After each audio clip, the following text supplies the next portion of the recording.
You all know that our fourth free live class of this free course.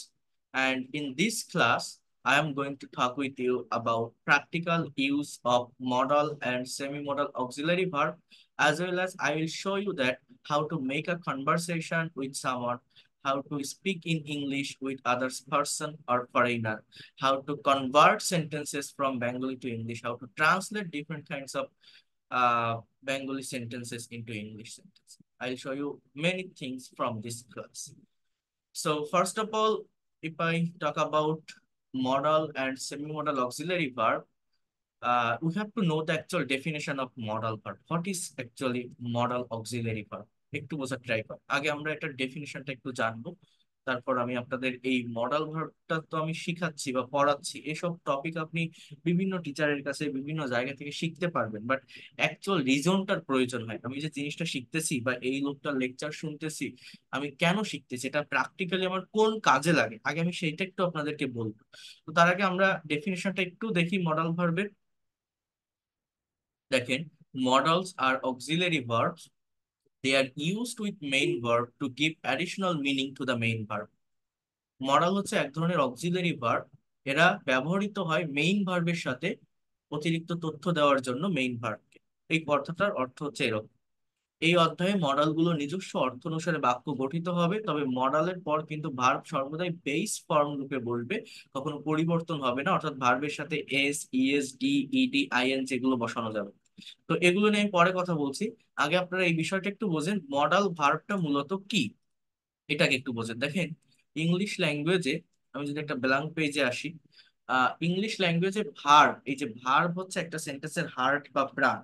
হ্যাঁ, এই যে verb, verb ছাড়া কিন্তু কোনো সেন্টেন্স তৈরি করা যায় না। Verb is a word that denotes being, having or doing something. এই ভার্ব এর বিভিন্ন ক্লাসিফিকেশন আছে। এই ভার্ব প্রধানত দুই প্রকার, একটা হচ্ছে ফাইনাইট ভার্ব, আর একটা হচ্ছে আপনার নন ফাইনাইট ভার্ব। হ্যাঁ, নন ফাইনাইট, এই যে ফাইনাইট এবং নন ফাইনাইট, এই এই যে দুইটা ভার্ব, এই দুইটা ভার্বের ভিতর এই ফাইনাইট ভার্ব আবার দুই প্রকার। একটা হচ্ছে প্রিন্সিপাল ভার্ব,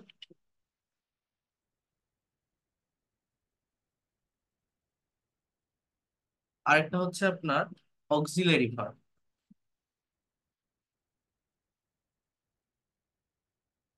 তো এই যে বললাম যে ফাইনাইট ভার্ব আবার দুই প্রকার, প্রিন্সিপাল এবং অক্সিলারি।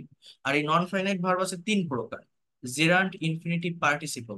এই নন ফাইনাইট ভার্ব মানে এমন কিছু শব্দ যেগুলো দেখা যায় ভার্বের মতো চেহারা দেখা যায়, বাট সেন্টেন্সে ভার্ব হিসাবে কাজ করে না, অন্য কোনো পার্ট অফ স্পিচ হিসাবে বসে। জেরান্ট কি বললাম, ইনফিনিটিভ, আর একটা হচ্ছে পার্টিসিপল। এই হচ্ছে নন ফাইনাইট ভার্বের ক্লাসিফিকেশন। আর এই যে ফাইনাইট ভার্ব বলছি যে দুই প্রকার, প্রিন্সিপাল আর অক্সিলারি, এই এই এই অক্সিলারি ভার্বের আবার দুইটা প্রকার আছে। এই যে অক্সিলারি ভার্ব, এটা আবার দুইটা প্রকার, একটা হচ্ছে প্রাইমারি অক্সিলারি, আরেকটা হচ্ছে আপনার মডাল অক্সিলারি। কি বলছি, মডাল অক্সিলারি। এই মডাল অক্সিলারি আরেকটা প্রকারভেদ হচ্ছে আপনার সেমি মডাল অক্সিলারি, অর্থাৎ এটা থেকে আরেকটা ভার্ব আসে সেমি মডাল। দেখে একটু কঠিন মনে হতে পারে, বাট কঠিন কিছু না। এই যে প্রাইমারি অক্সিলারি ভার্ব, এই ভার্বগুলো কি জানেন?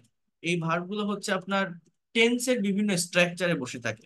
অ্যাম, is, are, was, R, have, has, had, এইগুলোকে প্রাইমারি অক্সিলারি বলে, যেগুলো কোথায় বসে, টেন্সের স্ট্রাকচার। আর এই মডাল এবং সেমি মডাল অক্সিলারি এগুলো হচ্ছে আপনার can, could, may, might, shall, should, will, would, need to, dare to, have to, has to, had to. এরা নিজেরা আলাদা ধরনের একটা মিনিং ক্রিয়েট করে, এরা আলাদা ক্যাটাগরির একটা সেন্টেন্স তৈরি করে। Mainly modal verb expresses possibility, probability and ability in the sentences. So এই মডাল ভার্বের ব্যবহার আমরা কেন শিখবো বা কেন এটা করতে হয়, আমি যদি আপনাদের এর মানে এই মেইন টপিকটাতে আসার আগে এর ব্যাকগ্রাউন্ডটা নিয়ে একটু কথা বলি 2টা মিনিট, তাহলে আপনাদের জন্যই সুবিধা হবে বিষয়গুলোকে বুঝতে বা শিখতে। দেখেন, মেইন যে রিজন, সেটা হচ্ছে আমি গতকালকের ক্লাসে আপনাদের বলছিলাম, যারা গতকালকের ক্লাস করছিলেন, প্রত্যেকটা ক্লাসের শুরুতে আমি কিন্তু একটা সার্টেন স্ট্রাকচারে কথা বলি যে for making any kinds of English sentences we need a certain structure. ইংলিশে যে কোনো সেন্টেন্স তৈরি করতে গেলে আমাদের এই স্ট্রাকচারটা মেইনলি ফলো করতে হয়। ফার্স্ট একটা সাবজেক্ট বসে, in the place of subject we have to put noun আর প্রোনাউন। সাবজেক্টের স্থানে নাউন অথবা প্রোনাউন আমাদের বসাতে হয়। সাবজেক্টের পরেই আমাদের ভার্ব বসে প্রত্যেকটা ইংলিশ সেন্টেন্সে। দেখবেন যে সাবজেক্ট এর পরেই কি থাকে, ভার্ব থাকে।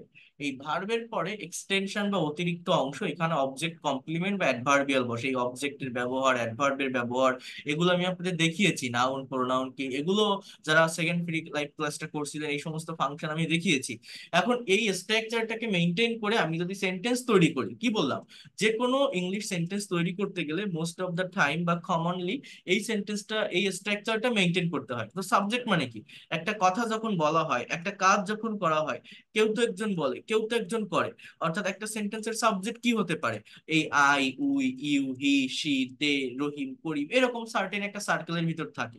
সাবজেক্টের পরেই প্রত্যেকটা সেন্টেন্সে ভার্ব বসে। আমি কি বললাম যে ইংলিশ ল্যাঙ্গুয়েজে সেন্টেন্স তৈরি করার মেইন উদ্দেশ্য, মেইন রিজন হচ্ছে, মেইন ফাংশন হচ্ছে সাবজেক্টের পরেই ভার্ব বসাতে হবে।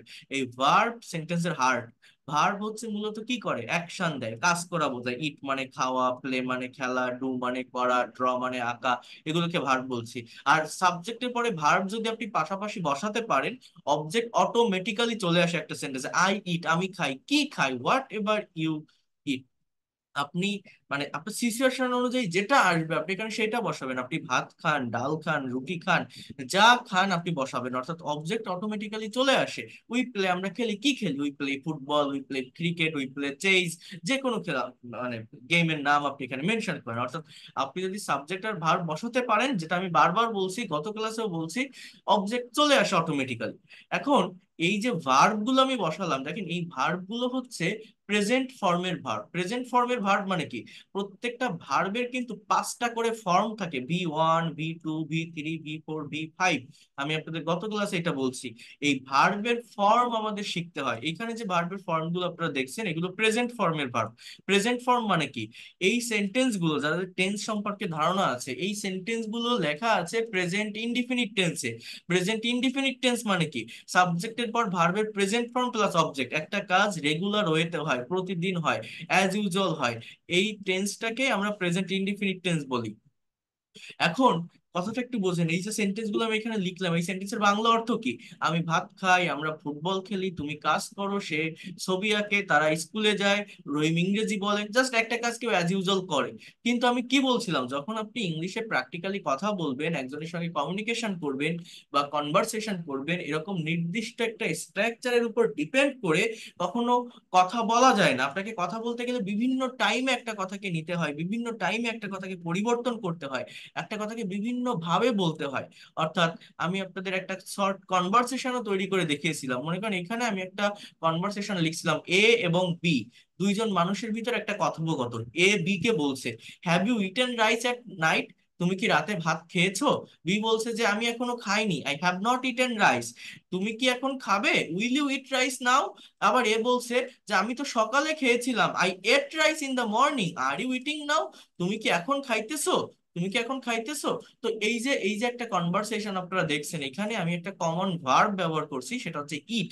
বাট এই ইট শব্দ, ইট মানে আমরা জানি খাওয়া, বাট এই খাওয়া কথাটার কিন্তু আমি বিভিন্ন ফর্ম এখানে নিয়েছি। কোথাও লিখছি ইটেন, কোথাও লিখছি এই যে উইল ইট, কোথাও লিখছি এট, আবার কোথাও লিখছি ইটিং, EATING। এইভাবে ভার্বের ফর্মের চেঞ্জ হয়ে আমার কিন্তু ইংলিশে যখন আমরা কথা বলি টাইমের চেঞ্জটা হয়। এই টাইমের চেঞ্জ করতে পারলেই আমরা ইংলিশে কথা বলতে পারি। তো এই টাইমের চেঞ্জটা কিভাবে করতে পারি, এইটা যদি আমরা টেন্স শিখি তাহলে করতে পারি, আমরা এটা জানি। মানে আমি কি বলছি, আপনি যখন ইংলিশে একটা মানুষের সঙ্গে প্র্যাকটিক্যালি স্পিকিং করবেন, প্র্যাকটিক্যালি কথা বলবেন, আপনি কথা বলতে পারেন না কেন, আমরা স্পিকিং করতে পারি না কেন, আমরা যে কথাটা ভাবতেছি, যে কথাটা মুখ দিয়ে বের করতে চাচ্ছি, বাংলায় ভাবতেছি, আমি সেটাকে ইনস্ট্যান্টলি ইংলিশে বলতে পারতেছি না কেন, কারণ আমি বিভিন্ন টাইমে একটা কথাকে আমার বলার প্রয়োজন হয়, বলে থাকি, বলতে চাই, বাট সেই টাইম অনুযায়ী সঠিক ভার্বের ফর্ম আমি পুট করতে পারি না, ইউজ করতে পারি না। না পারার কারণে আমার সেন্টেন্স ভুল হয়ে যায়।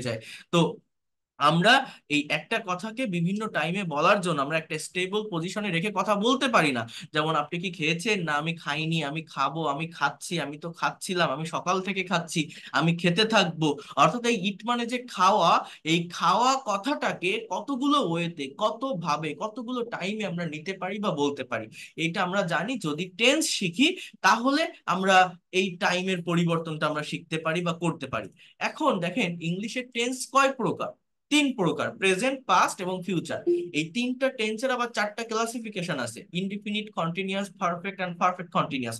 টোটাল টেন্সের স্ট্রাকচার তিনে চারে 12টা। আপনি যদি 12টা টেন্সের স্ট্রাকচার জানেন, তাহলে 12 ধরনের সেন্টেন্স তৈরি করতে পারবেন। অর্থাৎ একটা কথাকে 12টা ওয়েতে, 12 ভাবে, 12টা টাইমে, 12 দিকে নিতে পারবেন বা বলতে পারবেন। যেমন দেখেন, এই যে আমার এখানে টেন্সের স্ট্রাকচার গুলো লেখা আছে, কি লেখা আছে একটু খেয়াল করেন। এই যে subject plus verb one plus object, এটা present tense, I play football. Subject plus verb two plus object, I played football. Subject plus will plus verb one, subject plus am is are plus ভার্বের সাথে ING plus object. অর্থাৎ এই টেন্সের যে structure গুলো আপনারা দেখছেন, এই স্ট্রাকচার গুলো মূলত কি, আমরা টেন্স পড়ি, টেন্সের স্ট্রাকচার পড়ি, বাট আমরা জিনিসটাই বুঝি না। এই স্ট্রাকচারটা মূলত কি জানেন? এটা হচ্ছে মূলত ভার্বের ফর্মের চেঞ্জ। এক একটা টেন্সের স্ট্রাকচারে এক এক ধরনের ভার্ব বসে। এই ভার্ব বসার ফলে আমাদের কথার টাইমের পরিবর্তন হয়ে যায়, অর্থের পরিবর্তন হয়ে যায়, সেন্স বা থট এর পরিবর্তন হয়ে যায়, এবং পরিবর্তন হয়ে এক একটা টেন্সের নামকরণ হয়। আমরা অনেকেই আছি যারা টেন্সের স্ট্রাকচার মুখস্থ করে রাখি, টেন্সের স্ট্রাকচার জানি, বাট ইংলিশে কথা বলতে পারি না। কেন পারি না জানেন? কারণ টেন্সের স্ট্রাকচার মূলত কি আমরা এই জিনিসটাই বুঝি না। টেন্সের স্ট্রাকচার হচ্ছে ভার্বের ফর্মের চেঞ্জ। অর্থাৎ এইখানে এই যে আমি কতগুলো ভার্ব লিখলাম, ইট, প্লে, ডু, ড্রা, গো, স্পিক, এই প্রত্যেকটা ভার্বের টোটাল 5টা করে ফর্ম থাকে। এই ফর্ম সম্পর্কে যদি আপনার কনসেপ্ট না থাকে, আপনি কখনোই ইংলিশে কথার পরিবর্তন করতে পারবেন না, টাইমের পরিবর্তন করতে পারবেন না। টেন্সের স্ট্রাকচার বা টাইমের পরিবর্তন মূলত ভার্বের ফর্মের উপর ডিপেন্ড করে হয়ে থাকে। যেমন দেখেন, শি ড্রস আ পিকচার, সে একটা ছবি আঁকে। আমি যদি আপনাকে বলি সে একটা ছবি এঁকেছিল, বলেন তো ইংলিশ কি? সে একটা ছবি এঁকেছিল। আপনি বাংলার কথাটা দেখে হয়তো বুঝতে পারছেন যেটা পাস্ট টেন্স, কারণ আপনি টেন্স জানেন যে ল বা লাম এগুলো থাকলে পাস্ট টেন্স হয়। তাহলে সে ইংরেজি শি। এখন ছবি আঁকা, আঁকা ইংরেজি ড্র। এখন পাস্ট টেন্সের স্ট্রাকচার হচ্ছে সাবজেক্ট প্লাস ভার্ব টু, অর্থাৎ ভার্বের পাস্ট ফর্ম প্লাস অবজেক্ট। তো ড্র ভার্বের পাস্ট ফর্মটা কি, এইটা যদি আপনি না জানেন, আপনি কি ওই কথাটাকে ইংলিশে ট্রান্সলেট করতে পারবেন? সে একটা ছবি এঁকেছিল। আপনাকে তো আগে এই জিনিসটা জানতে হবে যে ড্র ভার্বের past form drew.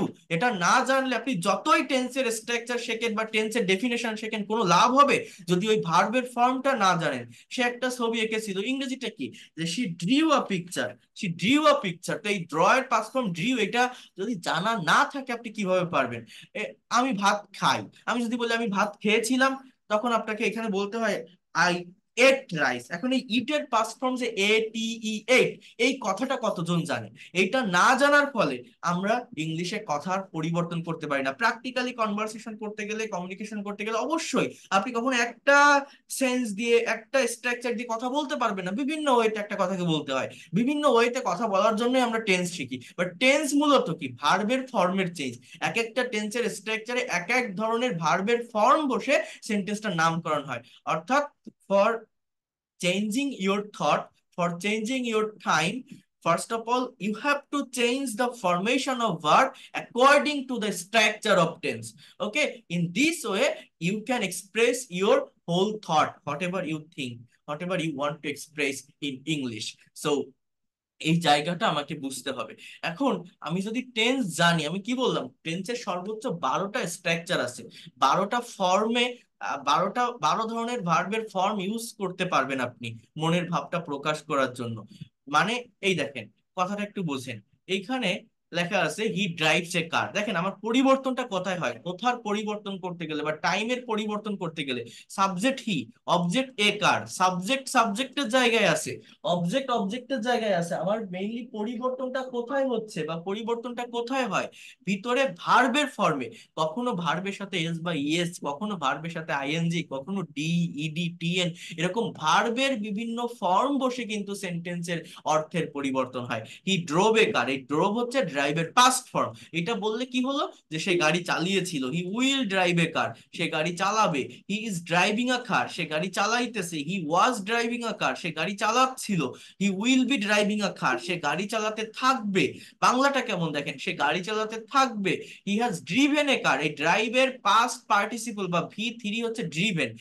Present perfect টেন্সের স্ট্রাকচার এটা আমাকে বসাতে হয়। সে গাড়ি চালিয়েছে, he had driven a car, সে গাড়ি চালিয়েছিল। হ্যাঁ, he will have driven a car, সে গাড়ি চালিয়ে থাকবে। তো এইভাবে এইভাবে he has been driving a car since morning, সে সকাল থেকে গাড়ি চালাচ্ছে। এইভাবে আপনার যদি টেন্সের স্ট্রাকচার জানা থাকে, একটা কথাকে সর্বোচ্চ 12টা ওয়েতে, 12 দিকে, 12টা সেন্সে, 12টা টাইমে, 12 ভাবে আপনি নিতে পারবেন বা বলতে পারবেন। বাট এই 12টা সেন্স বা 12টা টাইম আপনার মনের ভাব প্রকাশ করার জন্য যথেষ্ট নয়। কি বললাম? শুধুমাত্র টেন্সের স্ট্রাকচার দিয়ে মনের হোল সেন্স বা হোল থটটাকে কখনোই ইংলিশে এক্সপ্রেস করা যায় না, ইংলিশে প্রকাশ করা যায় না। ইংলিশে আমি যদি এখন আপনাকে বলি যে সে গাড়ি চালাইতো, বলেন তো কোন টেন্স দিয়ে হবে? এখানে কোন টেন্সটা দিয়ে আপনি ওই কথাটা বলবেন? আমি এই টেন্স কেন শিখি? আমার বিভিন্ন টাইমের পরিবর্তনের জন্য। তো সে গাড়ি চালাইতো কোন টেন্স? আপনি কোন টেন্স দিয়ে এই কথা বলতে পারবেন না। পাস্ট টেন্স মনে হচ্ছে না, পাস্ট টেন্সে এটা বলা যায় না ওইভাবে। তো এটা বলতে গেলে আপনার ওই মডাল ভার্বের ব্যবহার শেখা লাগবে। আপনি যদি বলেন সে গাড়ি চালাতে পারতো, সে অবশ্যই গাড়ি চালাবে। তার আজ গাড়ি চালানোর কথা আছে, তাকে প্রতিদিন গাড়িটা চালাতে হয়, তাকে আজ গাড়ি চালাতেই হবে। এই যে কথাগুলো আমি বাংলায় বলছি, এইগুলো যখন আপনি ইংলিশে করবেন, কোনো টেন্সের স্ট্রাকচার দিয়ে আপনি করতে পারবেন না। অর্থাৎ শুধুমাত্র টেন্স দিয়ে মনের সম্পূর্ণ ভাব প্রকাশ করা যায় না। এর জন্য আমাদের শিখতে হয় মডাল এবং সেমি মডাল অক্সিলারি ভার্বের ব্যবহার। ইংলিশ ল্যাঙ্গুয়েজে টোটাল 18টার মতো এই মডাল এবং সেমি মডাল অক্সিলারি ভার্ব আছে, এবং এরা আলাদা ক্যাটাগরির একটা সেন্টেন্স ক্রিয়েট করে।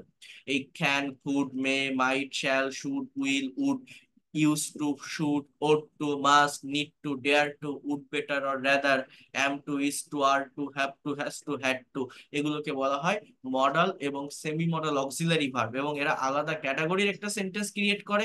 এবং এই ভার্বগুলো শেখার একটা সুবিধা আছে, সেটা হচ্ছে আমাদের টেন্সের স্ট্রাকচারে কিন্তু প্রত্যেকটা স্ট্রাকচারে অক্সিলারি ভার্ব থাকে, প্রাইমারি অক্সিলারি থাকে, am, is, are, was, were, have, has, had, এগুলো থাকে। এবং এই অক্সিলারি ভার্বের পরে মেইন ভার্বের ফরম্যাট চেঞ্জ করতে হয়।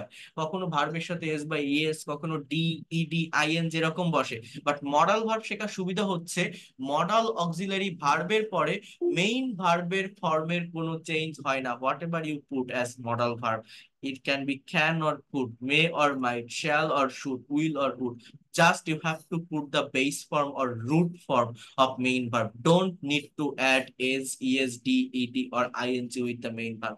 That is the benefit of learning modal auxiliary but you have to remember that modal verb plays an important role in the sentences or for making sentences that you cannot get in the structure of tense as primary auxiliary verb. মানে বিষয়টা কি আমি একটু আপনাকে বুঝাই বলি, দেখেন। আমি প্রথমত কি বললাম যে শুধুমাত্র টেন্সের স্ট্রাকচার দিয়ে মনের সম্পূর্ণ ভাব প্রকাশ করা যায় না। মনের হোল সেন্স বা থটটাকে ব্রডেন্স করার জন্য আপনি কোনো কিছু বাংলায় ভাবলে, কোনো কিছু ইংলিশে বলতে চাইলে সেটা পুরোপুরি ভাবে বলার জন্য টেন্স যথেষ্ট নয়। এর জন্যই আমাদের মডাল ভার্বের ব্যবহার শিখতে হয়। যেমন he can drive a car, সে গাড়ি চালাতে পারে। He could drive a car, সে গাড়ি চালাতে পারতো। He would drive a car, সে গাড়ি চালাইতো। He use to drive a car, সে গাড়ি চালাতে অভ্যস্ত ছিল। He should drive a car, তার গাড়ি চালানো উচিত। এইভাবে 18টার মতো মডাল ভার্ব আছে। তো এই 12টা টেন্সের স্ট্রাকচার আর 18টা মডাল বা semi modal auxiliary verb, total 30টা স্ট্রাকচার দ্বারা, 30টা স্ট্রাকচার মানে কি, একটা পার্টিকুলার ভার্বকে আপনি 30 দিকে, 30 ভাবে, 30টা ওয়েতে, 30টা টাইমে, 30টা সেন্সে নিতে পারছেন বা বলতে পারছেন। এবং এটা যদি আপনি পারেন, আপনি যে কোনো কিছু, whatever you think in Bengali or in your own mother tongue, you will be able to convert it in English. আপনার বাকি কোনো স্ট্রাকচার শেখার প্রয়োজন পড়ে না। ইংরেজি শেখার জন্য এতগুলো স্ট্রাকচার, এই আছে ওই আছে, এই থাকলে আপনি ইংলিশে কথা বলতে পারবেন, ওই থাকলে পারবেন, নাথিং। কোনো কিছুই লাগে না, টেন্স, মডাল, সেমি মডাল ভার্বের ব্যবহার জানলে হয়। আর এদের রিভার্স একটা স্ট্রাকচার থাকে, প্যাসিভ ভয়েস শিখতে হয়, সেটা নেক্সট ক্লাসে আমি শেখাবো। এবং এগুলোকে নেগেটিভ, ইন্ট্রোগেটিভ করাটা একটু শিখতে হয়। তাহলেই এই জিনিসগুলোকেই প্র্যাকটিক্যাল স্পিকিং এবং কনভারসেশনে প্র্যাকটিস করে এই ল্যাঙ্গুয়েজটাকে ডেভেলপ করা যায়। সেটাও আমি আজকের ক্লাসটা থেকে আপনাদেরকে দেখাই দিব। তাহলে মেইনলি যে কথাটা আমি আপনাদেরকে বলতে চাচ্ছি সেটা হচ্ছে, আজকে যে আমি টপিকটা পড়াবো বা এখনো আমি টপিকের মধ্যে ঢুকিনি, মানে আধা ঘন্টা হয়ে গেছে, এখনো মেইন টপিকের ভিতরে আমি আসিনি। এর ব্যাকগ্রাউন্ডটা নিয়ে আমি বলছি। অর্থাৎ আমরা যে এই যে মডাল ভার্ব শিখি, সেমি মডাল ভার্ব শিখি, এগুলো হয়তো আপনি আগেও বিভিন্ন টিচারের কাছে শিখছেন, বিভিন্ন ইউটিউব চ্যানেল, ফেসবুক পেজে দেখছেন। বাট এই জিনিসটাকে কেন শিখতে হবে, এটা আমার কোন কাজে লাগে, কেন আমার এটা শেখা প্রয়োজন। আমি কি আপনাদের বোঝাতে পারছি যে শুধু আমরা ইংলিশে কথা বলতে গেলে বিভিন্ন টাইমে একটা কথাকে বলতে হয়, বাট শুধু টেন্সের স্ট্রাকচার দিয়ে সমস্ত কথা বলা যায় না, মনের সমস্ত ভাব প্রকাশ করা যায় না। মনের এই হোল সেন্স বা থটটাকে আরো বাড়ানোর জন্য, আরো ব্রডেন্স করার জন্য আমরা এই মডাল এবং সেমি মডাল অক্সিলারি ভার্বের ব্যবহার শিখি। এতটুকু কি আপনারা বুঝতে পেরেছেন? আমাকে একটু ফিডব্যাক দেন। Have you understood what I have said? যেটা আমি বললাম সেটা কি আপনারা বুঝতে পেরেছেন? হ্যাঁ, যে এই মডাল ভার্ব আমি শিখবো, আমি কেন শিখবো, এটা হচ্ছে মেইন। এখন দেখেন, এবার একটু বোঝার ট্রাই করেন। এই মডাল ভার্ব দিয়ে আমরা যখন সেন্টেন্স তৈরি করব, একটা কথা আমি বারবার বলছি, এই মডাল অক্সিলারি ভার্ব গুলো একটা মেজর রোল প্লে করে সেন্টেন্সে, যেটা টেন্সের স্ট্রাকচারে প্রাইমারি অক্সিলারি ভার্ব গুলো করেন। মানে বিষয়টা কেমন জানেন? এইখানে যে মডাল ভার্ব গুলোর অর্থ আমাকে আগে জানতে হবে এটা দিয়ে সেন্টেন্স তৈরি করার আগে। এই যে ক্যান মানে পারা, কুড মানে পারা অতীত অর্থে, এই অর্থগুলো আমার জানতে হবে। কেন জানতে হবে জানেন? এই যে ভার্ব গুলো ক্যান, কুড, মে, মাইট, এরা সাবজেক্টের পরে বসে এবং এদের পর অবশ্যই একটা না একটা মেইন ভার্ব বসবে। আবার যখন আমরা টেন্সের স্ট্রাকচারে সেন্টেন্স তৈরি করি, am, is, are, was, were, have, has, had, এরাও সাবজেক্টের পরে বসে এবং এদের পরে অবশ্যই অবশ্যই ভার্ব বসে, মেইন ভার্ব বসে, ফাইনাইট ভার্ব বসে। বাট টেন্সের স্ট্রাকচারের যে অক্সিলারি ভার্ব থাকে, ওই ভার্ব কোনো অর্থ দেয় না সেন্টেন্সে, জাস্ট সেন্টেন্সটাকে নেগেটিভ বা ইন্ট্রোগেটিভ করার জন্য ব্যবহৃত হয়। কিন্তু এই মডাল ভার্ব গুলো একটা অর্থ দেয়। এই জন্য মডাল ভার্বের অর্থ আগে জানতে হবে এটা দিয়ে বাক্য তৈরি করার আগে। মডাল ভার্ব গুলো অর্থ দেয় মানে কি, জিনিসটা আমি একটু বুঝাই বলি আপনাদের। খেয়াল করেন, মনে করেন আমি যদি এখানে একটা সেন্টেন্স লিখি, for example, just try to understand here, I have a car. এই সেন্টেন্সটা বাংলা অর্থ হচ্ছে আমার একটা গাড়ি আছে। এই হ্যাভ মানে কি? আছে। হয় কারেছে আছে। কিন্তু আমি যদি বলি আই হ্যাভ প্লেড ক্রিকেট, এই সেন্টেন্সটার বাংলা অর্থ হচ্ছে আমি ক্রিকেট খেলেছি। খেয়াল করেন, এটা প্রেজেন্ট পারফেক্ট টেন্সের একটা সেন্টেন্স। আর এই যে উপরে যে সেন্টেন্সটা আমি লিখলাম, আই হ্যাভ আ কার, এটা প্রেজেন্ট ইনডিফিনিট টেন্সের একটা sentence. So I have played cricket, এইখানে এই হ্যাভটা অক্সিলারি ভার্ব। এই হ্যাভটা প্রেজেন্ট পারফেক্ট টেন্সের স্ট্রাকচার, এটা অক্সিলারি ভার্ব, এই প্লে শব্দটা মেইন ভার্ব। সেন্টেন্সটার বাংলা অর্থ আমি ক্রিকেট খেলেছি। আর উপরের সেন্টেন্সে হ্যাভ ছাড়া আর কোনো ভার্ব নেই, এটাই মেইন ভার্ব, এটা প্রেজেন্ট ইনডিফিনিট টেন্সের একটা সেন্টেন্স, হ্যাভ মানে আছে। এখন আমরা জানি যে হ্যাভ মানে আছে, কিন্তু এই নিচের সেন্টেন্সটাতে দেখেন, এই সম্পূর্ণ সেন্টেন্সে হ্যাভ মানে যে সহায়কারে সে আছে, এই আছে অর্থটা কোথাও দিচ্ছে? এই সম্পূর্ণ সেন্টেন্সটার বাংলা অর্থ কি দাঁড়াচ্ছে?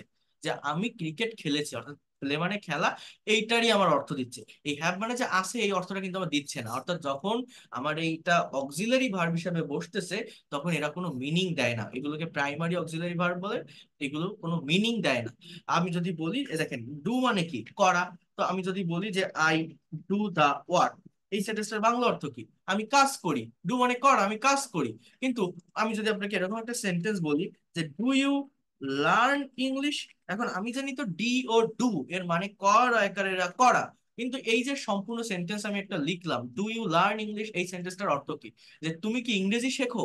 অর্থাৎ লার্ন মানে শেখা, এই শব্দটার অর্থ আমার আসতেছে এখানে। কিন্তু এই ডু মানে যে করা, এই করা বলে কোনো অর্থ, করা বলে কোনো শব্দকে আমি বাংলায় বলতেছি যখন এই সেন্টেন্সটার মিনিং করতেছি? বলতেছি না। কিন্তু অর্থাৎ এই ডুটার দেয়ার ইজ নো মিনিং, কোনো অর্থ নেই, জাস্ট ইন্টারোগেটিভ করার জন্য এখানে বসছে, কোশ্চেন করার জন্য বসছে। এটা আমার একটা অক্সিলারি ভার্ব, এখানে মেইন ভার্ব আমার এই লার্ন। কিন্তু ডু যখন মেইন ভার্ব হিসাবে বসে, এইটা ছাড়া আর কোনো ভার্ব যখন আমার কোনো সেন্টেন্সে নেই, তখন এর মানে হচ্ছে করা হয়। বা এই হ্যাভ যখন মেইন ভার্ব হিসাবে বসে, তখন এর মানে করা হয়। কিন্তু যখন আমার এগুলো অক্সিলারি ভার্ব হিসেবে বসতেছে, যেগুলোকে আমি প্রাইমারি অক্সিলারি বলছি, কথাগুলো বুঝবেন, এগুলো অনেক দামি কথা, এগুলো সব জায়গায় পাবেন না, সবাই আপনাকে এইভাবে শিখাবে না। যদি মনে প্রাণে ইংরেজি শেখার ইচ্ছা থাকে, এই জিনিসগুলো আয়ত্তে নিতে হয়, এই ছোট ছোট কনফিউশন গুলো ক্লিয়ার করতে হয়। তাহলে উইদাউট এরর যে কোনো সেন্টেন্স তৈরি করা যায়, প্রফেশনাল ইংলিশে কথা বলা যায়। তো যেটা বলছি দেখেন, যখন আমার এই am, is, are, were, have, has, had, do, does, did main verb হিসেবে বসে, তখন এরা অর্থ দেয়, এদের নিজস্ব মিনিং আছে, প্রত্যেকটা ভার্বের মিনিং আছে।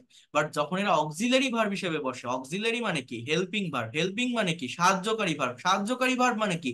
যখন এরা অন্য আরেকটা মেইন ভার্বের পূর্বে বসে সেন্টেন্স গঠন করে, এই যে প্লেড এর পূর্বে হ্যাভ বসছে, লার্নের জন্য ডুটা বসছে, যখন অন্য আরেকটা মেইন ভার্বের পূর্বে বসে সেন্টেন্স গঠনে সাহায্য করে, তখন এই অক্সিলারি ভার্ব গুলো কিন্তু কোনো অর্থ দেয় না। কোনো অর্থ দেয় না, প্রাইমারি অক্সিলারি ভার্ব কোনো অর্থ দেয় না।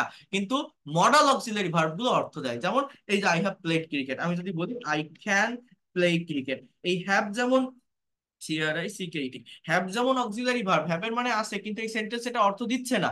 কিন্তু এই ক্যান মানে কি, ক্যানটাও অক্সিলারি ভার্ব, ক্যানের মানে পারা, কিন্তু এই পারা শব্দটা কিন্তু সেন্টেন্সে অর্থ দিচ্ছে। যেমন আই ক্যান প্লে ক্রিকেট, আমি কিন্তু এখানে দুটো শব্দেরই বাংলা অর্থ উচ্চারণ করতেছি, যে আমি ক্রিকেট খেলতে পারি। প্লে মানে খেলা, ক্যান মানে পারা।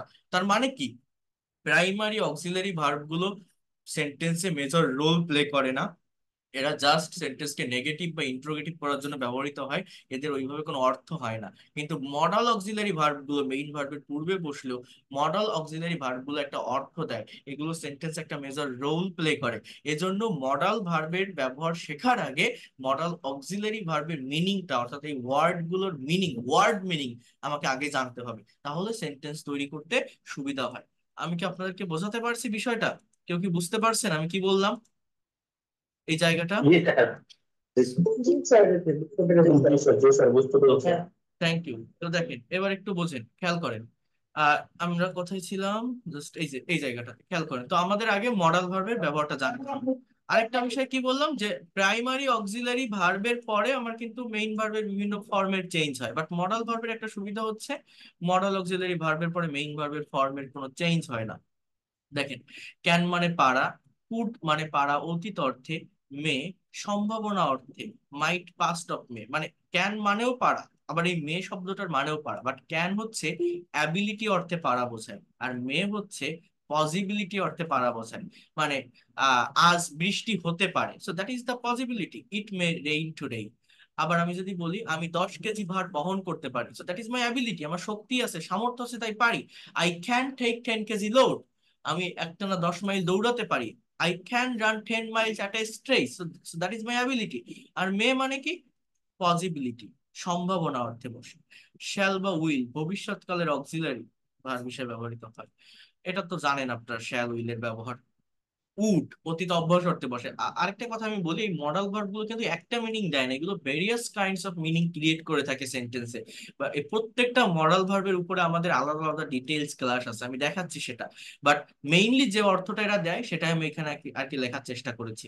অতীত অভ্যাস অর্থে উড বসে, ইউজ টু এটাও অতীত অভ্যাস অর্থে বসে। মেইনলি পার্থক্যটা হচ্ছে ইউজ টু ভার্বটা এমন কোনো অভ্যাস অর্থে বসে যেখানে কেউ কোনো কাজের প্রতি একদম অ্যাডিক্টেড হয়ে যায়, আসক্ত হয়ে যায়, এমন কোনো কাজ যেটা সে না করে পারে না। মানে সে প্রতিদিন মাঠে ফুটবল খেলতো, he use to play football every day in the field. সে নদীতে সাঁতার কাটতো, he use to swim in the river. হ্যাঁ, এইটা তার একটা হ্যাবিট ছিল, এই জায়গাটাতে ইউজ টু বসে। আর উড হচ্ছে অতীতে সিম্পলি কেউ কোনো কাজ করতো, আমি সিনেমা দেখতাম, আই উড ওয়াচ সিনেমা, তো এরকম। এছাড়া উড পসিবিলিটি অর্থেও ব্যবহৃত হয়।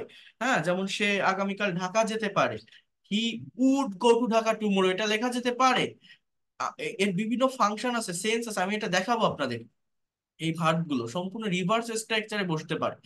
এই শুড দেখেন উচিত অর্থে বসে, আবার ওট টু এটার মানে উচিত। এখানে পার্থক্য কি জানেন, ওট টু হচ্ছে ফর্মাল মিনিং দিয়ে থাকে, পলাইটলি কোনো কিছু করা উচিত, বা এমন কোনো কাজ যে কাজটা করা আপনার দায়িত্ব বা কর্তব্যের ভিতর পড়ে, আপনার ডিউটি বা রেসপন্সিবিলিটি, সেখানে ওট টু এর ব্যবহারটা বেশি অ্যাপ্রোপ্রিয়েট হয়। শুড ব্যবহার করলে যে হবে না এরকম না, বাট ওট টু ব্যবহার করলে সেটা বেশি অ্যাপ্রোপ্রিয়েট হয়। মানে কি, যেমন শুডকে ইন জেনারেলি কোনো কাজ করা উচিত এই অর্থে ব্যবহার করা যায়, I should eat rice, I should read book, he should go to market, এরকম শুডের ব্যবহার আপনি করতে পারেন। আর ওট টুটা কেমন, যেমন আমার দেশের সেবা করা উচিত, so that is my duty, I ought to serve my country, আমার পিতামাতাকে মান্য করা উচিত, I ought to obey my parents. I mean, instead of should, if you use here ought to, it will be better, it will be appropriate or perfect. ঠিক আছে? তো এইভাবে এই ভার্বগুলো একটু একটু পার্থক্য আছে, মানে একটার পরিবর্তে আরেকটা বসালে যে হবে না এরকম না, বাট এইটাই বসালে আর কি একদম অ্যাকচুয়াল সেন্সটা প্রকাশ পায়। মাস্ট মানে অবশ্যই, নিড টু মানে প্রয়োজন, ডেয়ার টু মানে সাহস করা, উড বেটার বা র্যাদার মানে বরং, উচিত বা ভালোই, এই অর্থটা দেয়। খেয়াল করেন, subject plus modal plus base form plus object. আমার সেন্টেন্সের স্ট্রাকচারটা কি, একটা কথা যখন বলা হয়, একটা কাজ যখন করা হয়, কেউ তো একজন করে, কেউ তো একজন বলে, অর্থাৎ সাবজেক্ট গুলো এই আই, উই, ইউ এইগুলোই। এরপরে আমার মডাল অক্সিলারি ভার্ব গুলো এখানে আছে, তারপর মেইন ভার্ব। এবং মেইন ভার্বটা কি আমি আবারও বলছি, আমার যে মডালই হোক না কেন, ক্যান হোক বা কুড, মে হোক বা মাইট, শ্যাল হোক বা শুড, উইল হোক বা উড, মেইন ভার্বটা অলওয়েজ প্রেজেন্ট ফর্ম বা রুট ফর্মে বসে। এরপরে আমার অবজেক্ট। তাহলে আমরা যদি সেন্টেন্স তৈরি করি, আমার আবারও বলছি মডাল ভার্বের অর্থটা আগে জানতে হবে, কারণ মডাল ভার্ব এখানে একটা মেজর রোল প্লে করে। তাহলে আমরা এখানে কি বলতে পারি, খেয়াল করেন। আই ক্যান স্পিক ইংলিশ, আমি ইংরেজি বলতে পারি। আই কুড স্পিক ইংলিশ, আমি ইংরেজি বলতে পারতাম। আই মে স্পিক ইংলিশ, আমি ইংরেজি বলতেও পারি। অর্থাৎ মানে মে এর ব্যবহার মানে কি জানেন, মানে এইখানে আমি যদি আপনাকে বলি, ক্যানের কথাটা আমি বললাম যে অ্যাবিলিটি অর্থে পারা, মে হচ্ছে পসিবিলিটি। মানে আমি ইংরেজি বলতে পারি, আই ক্যান স্পিক ইংরেজি, এটা আমার একটা স্কিল, এই ল্যাঙ্গুয়েজটা আমার আছে, আমি পারি, দ্যাট ইজ মাই অ্যাবিলিটি। এই জন্য বলছি যে আই ক্যান স্পিক ইংলিশ। আর যখনই বলছি আই মে স্পিক ইংলিশ, এটা পসিবিলিটি অর্থে। পসিবিলিটি মানে কি, মনে করেন এখন এই যে আমি আপনাদের সঙ্গে কথা বলছি, লেকচার দিচ্ছি, আমি বাংলায় লেকচার দিচ্ছি। এখন এই বাংলায় কথা বলতে বলতে আমি যদি বলি যে আমি কিন্তু এখন ইংরেজিতে কথা বলতে পারি আপনাদের সঙ্গে, মানে হয়তো আমি এখন আপনাদের সামনে ইংরেজিতে কথা বলবো, আমার সম্ভাবনা আছে কথা বলার, আমি বাংলায় কথা বলতেছি, এখন আমি ইংরেজিতে বলতে পারি, মানে বলতে পারি মানে বলবো হয়তো, মানে পসিবিলিটি। এই জায়গাটাতে আমি কিন্তু বলতে পারি যে now I may speak English with you. Today we are learning modal auxiliary verb, the practical use of modal auxiliary verb. First, you have to know the actual definition of modal auxiliary verb. Modal verbs mainly express the possibility, ability, or probability in the sentences, and that is a benefit of learning modal auxiliary verb. When you make sentences by using modal auxiliary verb, you don't need to add s, es, d, ed, or ing with the main verb. So that is the easy way to express any kinds of things by using modal auxiliary verb in English. You have to put the base form or root form of main verb when you are making sentences with modal verb. It can be can or could, may or might, shall or should, will or would. Just you have to put the root form of main verb. So এই যে আমি ইংলিশে কথা বললাম বা lecture দিলাম, তো এইটা আমি দিতে পারি। এটা বলার জন্য আমি যদি সম্ভাবনা অর্থে বলি মে বলবে, আর আমি যদি বলি আমি ইংরেজিতে কথা বলতে পারি, এই কথা বলার হ্যাবিট আমার আছে, আমার এই স্কিলটা আছে, আই ক্যান স্পিক ইংলিশ, এরকম আর কি। ক্যান অ্যাবিলিটি অর্থে পারা বোঝায়, মে পসিবিলিটি বা সম্ভাবনা অর্থে পারা বোঝায়। এরপর দেখেন, আই মাইট স্পিক ইংলিশ, আমি ইংরেজিতে কথা বলতেও পারতাম। আই শ্যাল স্পিক ইংলিশ, আমি কথা বলবো। আই শুড স্পিক ইংলিশ, আমার ইংরেজিতে কথা বলা উচিত। আই উইল স্পিক ইংলিশ, আমি কথা বলবো। আই উড স্পিক ইংলিশ, আমি কথা বলতাম। I use to speak English, আমি ইংরেজিতে কথা বলতে অভ্যস্ত ছিলাম। আই উড স্পিক ইংলিশ, আমি ইংরেজিতে কথা বলতাম। I use to speak English, আমি ইংরেজিতে কথা বলতে অভ্যস্ত ছিলাম। মিনিংটা বুঝবেন। I ought to speak English, আমার ইংরেজিতে কথা বলা উচিত। আই মাস্ট স্পিক ইংলিশ, আমি অবশ্যই ইংরেজিতে কথা বলবো। I need to speak English, আমার ইংরেজিতে কথা বলা প্রয়োজন বা দরকার। I dare to speak English, আমি ইংরেজিতে কথা বলার সাহস দেখাই, কোনো কিছু করার সাহস, করা সাহস দেখানো। আমি বলতে পারি না, আমি কথা বলতে ভয় পাচ্ছি, বাট কথা বলা শুরু করলাম সাহস করে। So I dare to speak English, আমি ইংরেজিতে কথা বলার সাহস দেখাই। He dare to speak English, সে ইংরেজিতে কথা বলার একটা সাহস দেখায়। এখানে ডেয়ার টু বসে, এটাও আমার একটা মডাল অক্সিলারি ভার্ব। তাহলে এই মডাল ভার্ব দিয়ে সেন্টেন্স তৈরি করতে গেলে আগে মডাল ভার্বের মিনিংটা জানতে হবে। দেখেন, আমি যেভাবে শেখাই, আমি প্রত্যেকটা স্টুডেন্টকে এক্সপার্ট এবং ফ্লুয়েন্ট করে বের করি যদি সে রেগুলারিটি মেনটেন করে আমার সাথে থাকে বা ক্লাসগুলো করে। আপনারা যারা এই ফ্রি ক্লাসগুলো করছেন অ্যাটলিস্ট রেগুলারিটি মেনটেন করে করেন, অনেক কিছু শিখতে পারবেন। আপনার মনে থাকবে আমার কথা যে এরকম একটা লোক ছিল, এইভাবে এই ল্যাঙ্গুয়েজটা শিখাইছিল বা আমি এইভাবে শিখছিলাম। আমি আমি আমার ফুল ইফোর্ট দিয়ে পড়াই, আমি আমার ভিতরে যতটা আছে, আমি এই ফ্রি ক্লাস আমার সর্বোচ্চ পরিশ্রমটা দিয়ে আমি পড়াই। যারা এর আগে থেকে আমার ক্লাসগুলো পড়ে আসছেন তারাও জানেন যে কতটা ডিটেলসে, কতটা লং টাইম নিয়ে এক একটা ক্লাস হয়ে থাকে। আমার কথা বলতে বলতে কথা শেষ হয় না। তো আপনারাও সেইভাবে করতে পারবেন। তো দেখেন এখানে একদম সিম্পল, এই মডাল ভার্ব দিয়ে সেন্টেন্স তৈরি করার ফাংশনটা, সাবজেক্ট বসবে, দেন মডাল অক্সিলারি ভার্ব বসবে, দেন মেইন ভার্বের প্রেজেন্ট ফর্ম, দেন অবজেক্ট।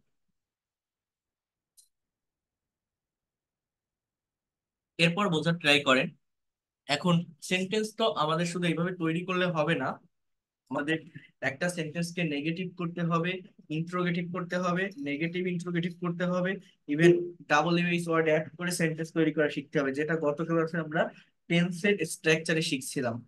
তো সেইটা আমরা কিভাবে শিখবো বা সেটা করা পসিবল কিভাবে হয়, সেটা আমরা একটু দেখব। খেয়াল করেন, আমরা যদি নেগেটিভ বা ইন্টারোগেটিভ করতে চাই, আমরা টেন্সের স্ট্রাকচার যেটা করছিলাম গত ক্লাসে লাস্ট পর্যন্ত যারা ছিলেন, আমি আপনাদেরকে বলছিলাম যে যে কোনো সেন্টেন্সকে নেগেটিভ করতে গেলে সেই সেন্টেন্সের ভিতর যে অক্সিলারি ভার্বটা থাকে, অক্সিলারি ভার্বের সাথে নট বসালে সেন্টেন্স নেগেটিভ হয়। অক্সিলারি ভার্ব যদি সাবজেক্টের আগে নিয়ে আসেন তাহলে সেন্টেন্স ইন্টারোগেটিভ হয়। আর প্রেজেন্ট আর পাস্ট ইনডিফিনিট টেন্সে কোনো অক্সিলারি ভার্ব থাকে না, মানে অ্যাফার্মেটিভ বা মেইন সেন্টেন্সে এখানে অক্সিলারি ভার্ব হিসেবে ডু ডাজ ডিড এর সাহায্য নিতে হয়। আর এই মডাল ভার্বের ক্ষেত্রে আমার যেহেতু এই ক্যান কুড মে মাইট এরাই on kinds of auxiliary verb, so একদম সিম্পল, এদের সাথে নট বসালেই সেন্টেন্স নেগেটিভ হয়ে যায়।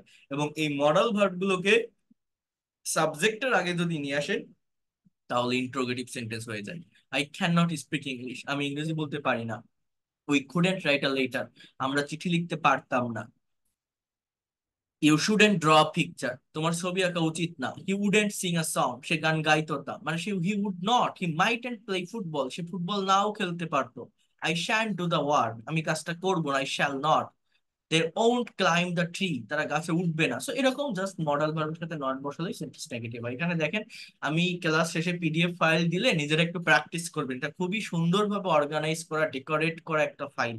নিজেরা স্টাডি করলে যদি মনে হয় পড়ার ইচ্ছা আছে, শেখার ইচ্ছা আছে, যারা ফ্রি ক্লাস করছেন তাদেরও আমি এই ফাইল দিচ্ছি, তো শিখতে পারবেন। দেখেন, you can not draw picture, you couldn't draw picture, তুমি ছবি আঁকতে পারো না, তুমি ছবি আঁকতে পারতে না। ইউ শুডেন্ট ড্র পিকচার, তোমার ছবি আঁকা উচিত না। ইউ উডেন্ট ড্র পিকচার, তুমি ছবি আঁকতে না। You mustn't, I mean must not draw picture, তুমি অবশ্যই ছবি আঁকবে না। I shan't, I shall not go to Dhaka, আমি ঢাকা যাব না। হি ওন্ট ডু ইট, সেটা করবে না। এইভাবে নেগেটিভ হয়। আর ইন্ট্রোগেটিভটা কি, জাস্ট মডাল অক্সিলারি ভার্বটাকে কিন্তু আপনার সাবজেক্টের আগে আনতে হবে, মডাল ভার্বটাকে। যেমন ক্যান আই প্লে ফুটবল, আমি কি ফুটবল খেলতে পারি। Could we discuss about the matter, আমরা কি বিষয়টা আলোচনা করতে পারতাম। Would you swim in the river, তুমি কি নদীতে সাঁতার কাটতে। মাস্ট হি ড্র পিকচার, সে কি অবশ্যই একটা ছবি আঁকবে। মানে আপনি যেভাবে যে মডাল নেন, যে সাবজেক্ট নেন, যে মেইন ভার্ব নেন, সেইভাবে আপনার সেন্টেন্স অটোমেটিক্যালি হতে থাকবে, তাই না? তো ইন্টারোগেটিভ করা কিন্তু সহজ। Could you speak in English, can you speak in English, could you lend me your book, will you draw a picture, will you post the letter, can she do the work, shall I do it. তো এইভাবে এই sentence গুলোকে আপনি negative বা interrogative করতে পারেন। এখন একটু বোঝার ট্রাই করেন, তাহলে আমি কি বললাম, মডাল ভার্বের সেন্টেন্স তৈরি করার নিয়ম হচ্ছে সাবজেক্টের পরে modal auxiliary verb plus main ভার্বের প্রেজেন্ট ফর্মটা বসে। আর নেগেটিভ করতে গেলে মডাল ভার্বের সাথে নট বসালে সেন্টেন্স নেগেটিভ হয়, মডাল ভার্ব গুলোকে সাবজেক্টের আগে আনলে ইন্ট্রোগেটিভ হয়। এখন এই যে মডাল ভার্ব গুলোর কথা আমি বলছি, বা এখানে যে মিনিং গুলো আমি আপনাদের লিখে দিয়েছি, জাস্ট এই একটা মিনিংই দেয় না। আমার প্রত্যেকটা মডাল ভার্বের উপর আবার ডিটেইলস ক্লাস আছে, প্রত্যেকটা মডাল ভার্বের ভিতরে আবার অনেকগুলো স্ট্রাকচার আছে। সেটা আমাকে একটু বুঝতে হবে, সেটা যদি আপনি বুঝতে পারেন আপনার এই মডাল ভার্ব নিয়ে কোনো কনফিউশন থাকবে না। যেমন দেখেন, একটু ওয়েট করেন, এটা শেষ করেই আমরা সেমি মডাল ভার্বের ভিতর আসবো। এবং সেমি মডাল ভার্বটা পড়তে পারলে আমি আপনাদেরকে ওই বিষয়টা দেখাবো যে কিভাবে আমরা আহ কি বলছিলাম, যে কনভারসেশন করতে পারি, কিভাবে যে কোনো বেঙ্গলি সেন্টেন্স ইংলিশে ইনস্ট্যান্টলি ট্রান্সলেট করতে পারি, ইংলিশে আমরা কিভাবে সহজে কথা বলতে পারি, এটা আমি আপনাদেরকে দেখাবো। তো তার আগে যেটা বলছি সেটা হচ্ছে,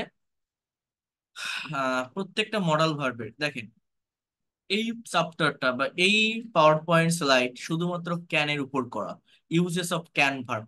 তার মানে দেখছেন প্রত্যেকটা ভার্বকে কিন্তু আবার আলাদা করে ডেসক্রাইব করা। যেমন দেখেন, ক্যান হচ্ছে একটি মডাল অক্সিলারি ভার্ব, এটি সেন্টেন্সের বিভিন্ন জায়গায় বসে ভিন্ন ভিন্ন অর্থ প্রদান করে থাকে। এবং আমরা দেখবো যে ক্যান শব্দটি সেন্টেন্সে কত ভাবে বসতে পারে এবং কত ধরনের অর্থ দিতে পারে। Structure number one, can plus ভার্বের বেস ফর্ম, এটা অ্যাবিলিটি বোঝায়, আই মিন সামর্থ্য। এটা হচ্ছে ক্যানের জেনারেল ইউজ বা অ্যাজ ইউজুয়াল যে ব্যবহারটা আমরা করি। স্ট্রাকচার টু দেখেন, ক্যান বি প্লাস নাউন, অর্থাৎ ক্যান আমার অক্সিলারি ভার্ব, এখানে বি শব্দটা মেইন ভার্ব হিসেবে ব্যবহৃত হয়, বিই। এই বি এর বাংলা অর্থ হচ্ছে হওয়া বা থাকা। যদি বি এর পরে পার্সন থাকে তাহলে এই নাউন হয়, মানে হওয়া বোঝায়।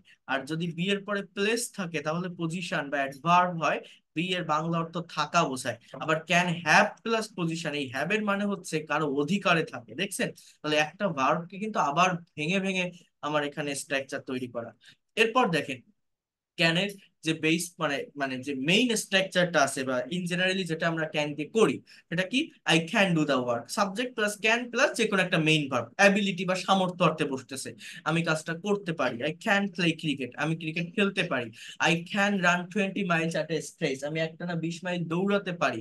আই ক্যান স্পিক ইংলিশ, আমি ইংরেজি বলতে পারি। যে ক্যান সিং আ সং, তারা গান গাইতে পারে। এইভাবে ক্যানের ব্যবহারটা হচ্ছে। এখন দেখেন এইখানে আরেকটা বিষয় হচ্ছে, রিকোয়েস্ট বা অনুরোধ বোঝাতে ক্যানের ব্যবহার হয়। অর্থাৎ ক্যান মানে তো পারা, আপনি জানেন। কিন্তু এই ক্যান মানে যে পারা, এই জায়গাটাতে এসে এটা আমার ভুলে যেতে হবে। আমি এই মডেল ভার্ব গুলো ডিফারেন্ট মিনিং ক্রিয়েট করে থাকে, কথাটা একটু বোঝেন। এই ক্যান শব্দটা আবার রিকোয়েস্ট বা অনুরোধ, পারমিশন বা অনুমতি, সাজেশন বা পরামর্শ, অনুরোধ, অনুমতি বা পরামর্শ, রিকোয়েস্ট, পারমিশন, সাজেশন, এই অর্থে আবার ব্যবহৃত হয়। মূলত এই অর্থটা প্রকাশ করার জন্য আমার এখানে তিনটা ভার্ব বসে। এই তিনটা ভার্বের কিন্তু সিম্পল বা পার্টিকুলার অর্থ আছে। ক্যান মানে পারা, কুড মানে পারতাম, পারতো, এরকম মিনিং দেয়। আবার এই যে উড, কেউ কোনো কিছু করতো, কোনো কিছু হতো, এরকম একটা মিনিং দেয়। প্রত্যেকটা ভার্বের অ্যাকচুয়াল মিনিং আছে, কিন্তু মেইন মিনিং থাকা সত্ত্বেও এই ক্যান, কুড এবং উড আবার ডিফারেন্ট একটা মিনিং ক্রিয়েট করে, সেটা হচ্ছে রিকোয়েস্ট, পারমিশন বা সাজেশন বোঝায়। এখন এই জায়গাটাতে ক্যান হচ্ছে একটা ইনফর্মাল মিনিং দিয়ে থাকে, আর কুড এবং উড একটা ফর্মাল মিনিং দিয়ে থাকে। মানে পলাইটলি কারোর সঙ্গে কথা বলতে, যার সাথে আপনি আপনা আপনি করে কথা বলেন, সেই জায়গাটাতে আপনার কুড অথবা উডের ব্যবহার করতে হয়। আর যার সাথে তুই তোকারি বা তুমি আমি করে সম্পর্ক, সেখানে ক্যানের ব্যবহার করা যায় ইনফর্মাল অর্থ দিতে। Can you give me a glass of water, তুমি কি আমাকে এক গ্লাস পানি দিবে? Can you sit beside me, তুমি কি আমার পাশে বসবে? আমি কিন্তু ক্যান মানে পারা বলছি না, তুমি কি বসতে পারো এটা বলছি না, তুমি কি বসবে। এখন আপনি বলতে পারেন তুমি কি আমার পাশে বসবে, এটা তো আমি ফিউচার টেন্স, আমি তো উইল দিয়ে করতে পারি, যে will you sit beside me, এটা দিয়ে করা যায়। কিন্তু সমস্যাটা কি জানেন? ইংলিশ এটা একটা ভাষা, একটা ল্যাঙ্গুয়েজ, আমার সিচুয়েশন বুঝতে হবে। আমি যে কথাটা তাকে বলছি যে তুমি কি আমার পাশে বসবে, এই কথাটা কেমন সেন্সে, কেমন ভাবে আমি তাকে বলছি, আমার প্রকাশ করার ওয়েটা কেমন। হ্যাঁ, can you sit beside me, অনুরোধ করে যদি বলা বোঝায় যে তুমি কি একটু আমার পাশে বসবে, তখন কিন্তু উইল না, ক্যানের ব্যবহারই করতে হবে, এবং এইটাই অ্যাপ্রোপ্রিয়েট হবে। Can you tell me about your life story, তোমার জীবনের গল্পটি আমাকে বলবে। Can you go with me at lunch, আমার সাথে লাঞ্চে যাবে। হ্যাঁ, you can use my laptop, can I use your laptop, আমি কি তোমার ল্যাপটপটা ব্যবহার করতে পারি, পারমিশন অর্থে। আর এই ক্যানের পরিবর্তে আপনি যদি কুডের ব্যবহার করেন, could you go with me at lunch, আপনি কি আমার সঙ্গে লাঞ্চে যাবেন। Would you tell me about your life story, আপনার জীবনের গল্পটি আমাকে বলবেন। Would you sit beside me, আমার পাশে বসবেন। Could you sit beside me, could you give me glass of water, আমাকে এক গ্লাস পানি দিবেন। মানে উড বা কুড যদি হয়, তাহলে ফর্মাল মিনিং দেয়, আপনা আপনি করে কথা বলা বোঝায়। আর ক্যান হচ্ছে তুমি আমি বা তুই তোকারি যাদের সাথে সম্পর্ক, সেখানে ইনফর্মাল ক্যানের ব্যবহারটা হয়ে থাকে রিকোয়েস্ট, পারমিশন বা সাজেশনের ক্ষেত্রে। এছাড়া আরেকটা স্ট্রাকচার কি বললাম, যে ক্যান বি প্লাস নাউন, অর্থাৎ এখানে ক্যানটা অক্সিলারি ভার্ব, বিটা মেইন ভার্ব। বি মানে হওয়া বোঝায় যদি অবজেক্টে পার্সন থাকে, যেমন he can be a doctor, সে একজন ডাক্তার হতে পারে। He can be a minister, সে একজন মন্ত্রী হতে পারে। He can be a freelancer, সে একজন ফ্রিল্যান্সার হতে পারে। He can be a good teacher, সে একজন ভালো শিক্ষক হতে পারে। অর্থাৎ বি মানে হওয়া, ক্যান মানে পারা, সো হতে পারে।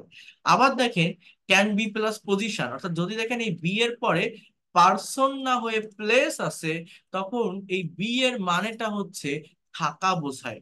থাকা বোঝায় মানে কি দেখেন, he can be at the market now, সে এখন বাজারে থাকতে পারে। Ruma can be at the school, Ruma এখন স্কুলে থাকতে পারে। বি মানে এখন থাকা, আগে কিন্তু হওয়া ছিল, যে সে হতে পারে, পার্সন ছিল অবজেক্টে। বি এর দুইটা মিনিং, হওয়া বা থাকা। My father can be in the office, আমার বাবা অফিসে থাকতে পারে। হ্যাঁ, আবার দেখেন ক্যান হ্যাভ প্লাস পজিশন, দেখেন বি এর মানে হচ্ছে সাবজেক্ট নিজে কোনো জায়গায় থাকে, সাবজেক্ট নিজে কোনো জায়গায় থাকে। আর হ্যাভ বা হ্যাজ, এটা হচ্ছে সাবজেক্টের অধিকারে বা মালিকানায় কোনো কিছু থাকে, পজেস করা বোঝায়, সাবজেক্টের অধিকার বা মালিকানা। যেমন she can have a garden in the village, তার গ্রামে একটা বাগান থাকতে পারে। He can have a car, তার একটা গাড়ি থাকতে পারে। Ruma can have a beautiful mobile, রুমার সুন্দর একটা মোবাইল থাকতে পারে। এখানে আপনার মূলত ক্যান হ্যাভ, মানে আমি একটু বুঝাই বলি জিনিসটা। মানে এই বি মানে কি জানেন, বি মানে কিন্তু অ্যাম, ইজ আর ওয়াজ ওয়্যার, এইগুলোকে বি ভার্ব বলে। মানে মনে করেন আমি যদি এই ওয়াজ মানে আমরা জানি কি ছিল, কথাটা একটু বোঝেন। আরে অবস্থা, জাস্ট ওয়েট আ মিনিট, একটু বোঝার ট্রাই করেন। আমি যদি বলি যে ওয়াজ, এই ওয়াজ মানে ছিল, একটু বুঝবেন। আবার আমি যদি একটা ওয়ার্ড বলি আপনাকে হ্যাড, এই হ্যাড মানে ছিল, বাট কোনটা কোন ছিল অর্থে বসে।